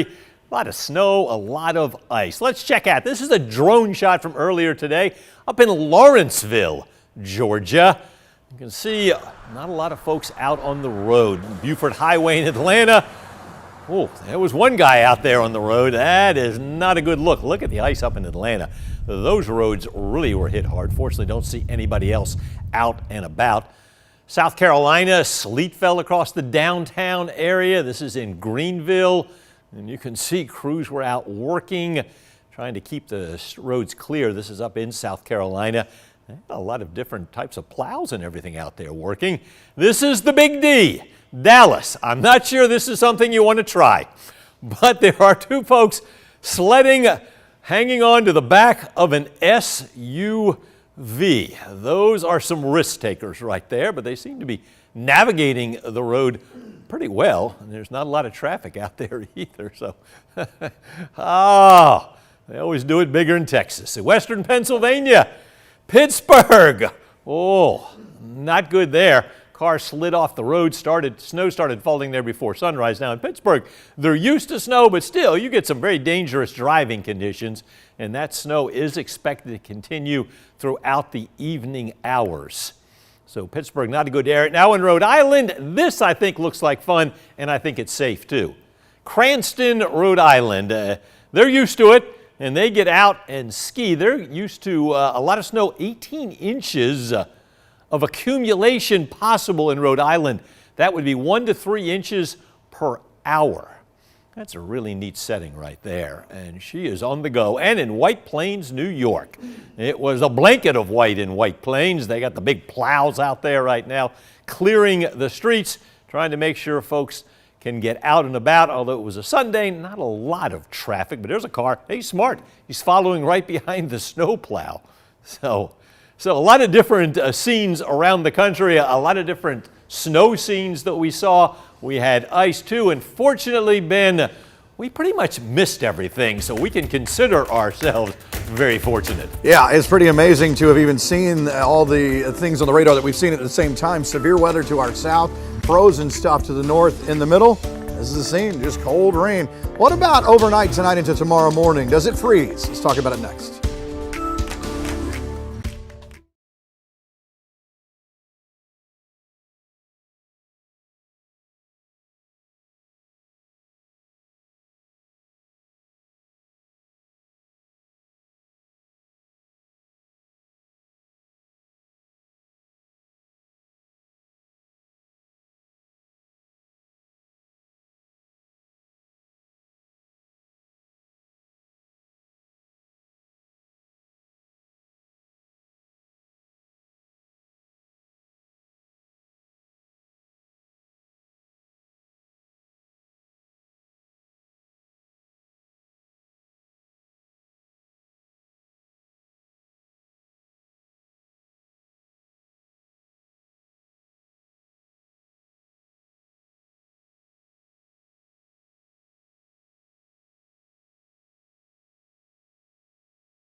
.13 WMAZ weather, sponsored by Bucky Holland Heating, Cooling, Plumbing.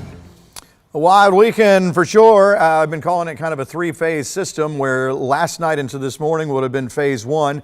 Do we see anything frozen, when that stuff was coming in? Is it in our northern counties? Do we even get anything out of that? in our northern interior counties? Well, the answer was, yeah, it did kind of graze Jasper, Putnam, Hancock, just to show you the current numbers right now. Phase 2 was that line of thunderstorms that came through earlier. Are we going to see severe weather out of that? We did not on that end. That stayed just underneath us out of reach. So we've been right in the middle with just a cold rain here. And here is the setup where you can see the wedge still in place. Of course, cold air comes in, did that yesterday into last night. Hits the Appalachian Mountains, it's heavy, sits low, and the mountains act as a dam, and it just kind of curls around and it funnels down into North Georgia into a wedge shape. And sometimes you're trying to figure out the bottom edge of the wedge, and turns out it was just enough to our north. Now, we did get to 32 in the Macon area and some other areas early this morning, so some of the models, well, most of them were showing that all the ice stuff would stay up mainly north of I-20, which is true. But the graph model did show that we would have some stuff even, maybe making northward a few little pink patches, and we did see that actually this morning, but it was like a mist that didn't really add into anything. As we look at the numbers actually more in our area, you can see some 36s. Ooh, that's interesting. In Sandersville, 31. When did that come in right there? They had feels like a 45 a minute ago when I checked it out. So maybe something wrong in the Sandersville with the temperature sensor, the thermometer there. The wind has been a factor.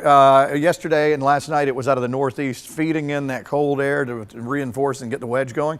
Today it was the wind coming in out of the south. You can see it here ahead of the thunderstorms, but as the storms have been coming across, it's been taking that away. So now the wind's just kind of dawdling around with not much purpose. But as we go on through tonight, the wind will start to pick up coming in out of the northwest, and it will really be chilling things out. Yeah, something doesn't make sense. How could it be 31 in Sandersville, but it feels like it's 37? So something's a little backwards. Just some AA batteries in that thermometer there in Sandersville when y'all get a chance. I know it's kind of raining out there right now, but okay, let's get into the radar shot just to show you where the frozen stuff has been, where it is, and where it almost will not be as we go through the coming hours. All up here in northeast Georgia, again, you can see where the freezing air is, because as the rain goes down to the ground, it's freezing on contact, and it looks like, it's just moving away. The cold air is still there, it's just the rain is peeling out of that zone. It'll take some time, but it'll eventually get out, and you can see it did just sort of graze Jasper, Putnam, and Hancock there with a little bit of a mix. Closer to home, we watched that line of rain. Some thunderstorms were in it, but it was mainly just rain. You can see that red defining edge right there. That's where it was gusty, especially when it came through. We saw in the Macon, Warner Robins, and Perry skycams for a little bit. It wasn't severe, but we were looking at like 40-mile-per-hour gusts as it came through, and then that leading edge is gone now. It made its way through Telfair and Wheeler counties on that last stop. All of the severe thunderstorm warnings, and there were a lot of them, they were with the line the whole way, but they were just underneath Crisp, Wilcox, and Telfair, and never far enough north. So we just shoehorned ourselves in between an ice storm and a severe weather event, and we're unscathed by all of it. So as far as what we're seeing now, it is a cold rain out there. I get it, it's in the 30s, and you're probably thinking, well, man, this is probably going to change over to something here pretty soon. The plan is to just kind of stay with the temperatures kind of the way we are overnight tonight into tomorrow morning. That's when the freezing air starts to come in. The rain will be done and gone by then. So it would be a question of, do we now freeze the wet roadways and things like that? And once we get to freezing, are we there long enough for that to happen? Is it there for only an hour or two, or is it, like a 4 or 5 hour window? Different models show different things. Matter of fact, I will show you that. I'm going to show you two different ones. So this is the third phase of our three-phase situation here, is now trying to figure out when does freezing commence tonight. Well, this is the high-res model.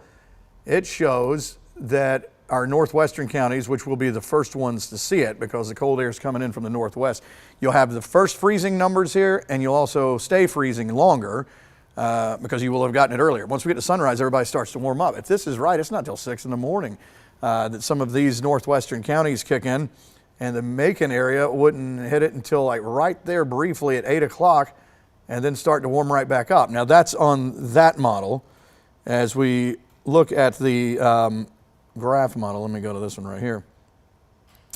Notice as we go through tonight, it shows it's hitting freezing at around 5 in the morning. Now, Thomaston and Forsyth and Eatonton, places like that, sooner, like probably 3 in the morning, something like that. So if it's 5 in the morning and this is right, and then we hold on to that in the Macon area. Notice also, by the way, farther south and east, no worries really with this. You may get close to freezing, but it will be right in the morning, right before sunrise, so not enough to do anything.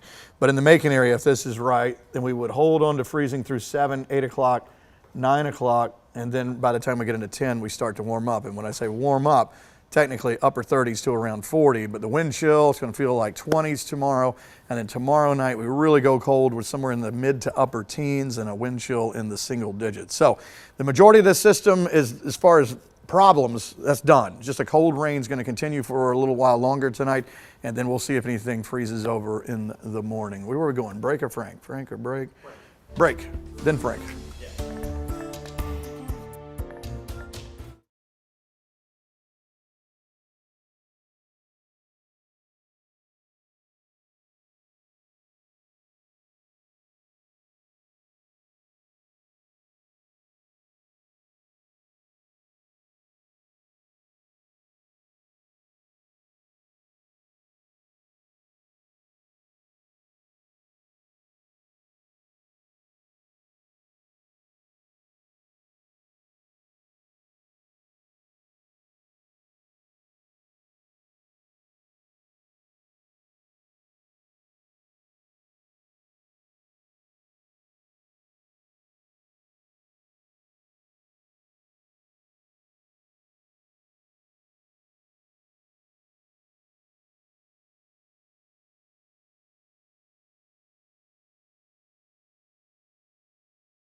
Hi, thanks for staying with us. We've had crews out and about today. Now, Milledgeville was one area we thought might have some icy conditions this morning, might get some freezing rain. It didn't happen, but still Hunter King was there to check out what was going on.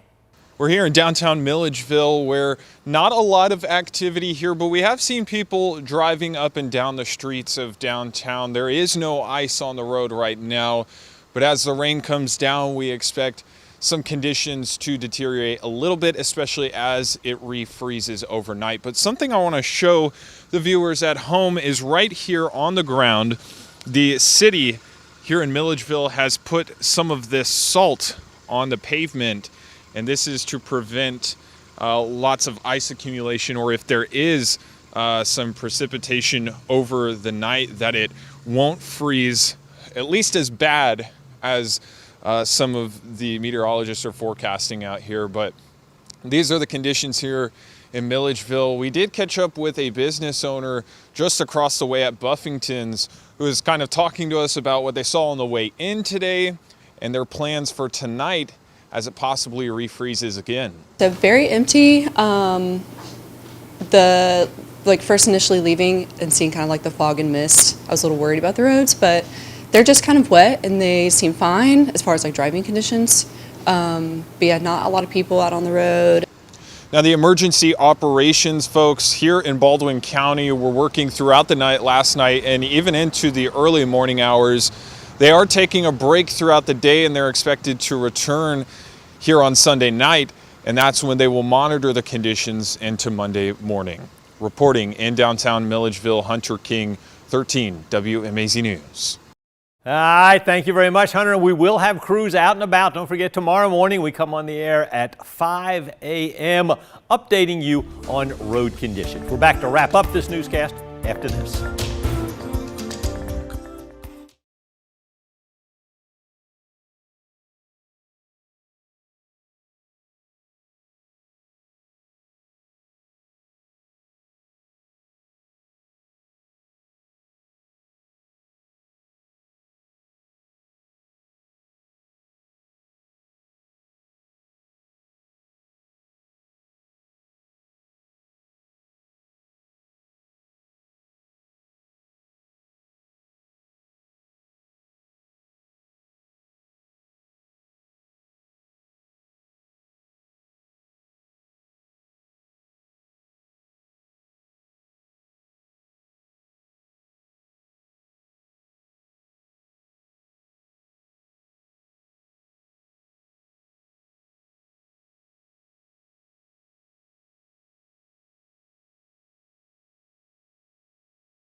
Okay, again, an event that has had a little bit of everything. We were able to dodge an ice storm to our north, severe weather to our south. We've just had cold rain all day today, and as we go through tonight, that's what it's going to be. And then the next thing is the rain will end later tonight, and then we'll just see if we refreeze as we go through the overnight hours into tomorrow morning. We're going to get to freezing in many spots. Question is, do we sit there long enough? We'll see.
Peace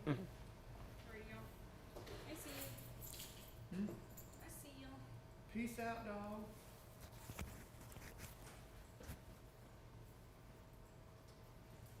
All right, David, you're good. We're good? Okay.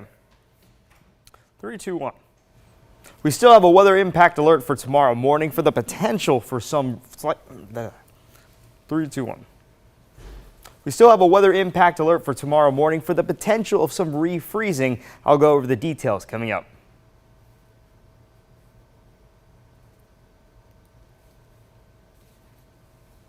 That was good. Thank you. Yep.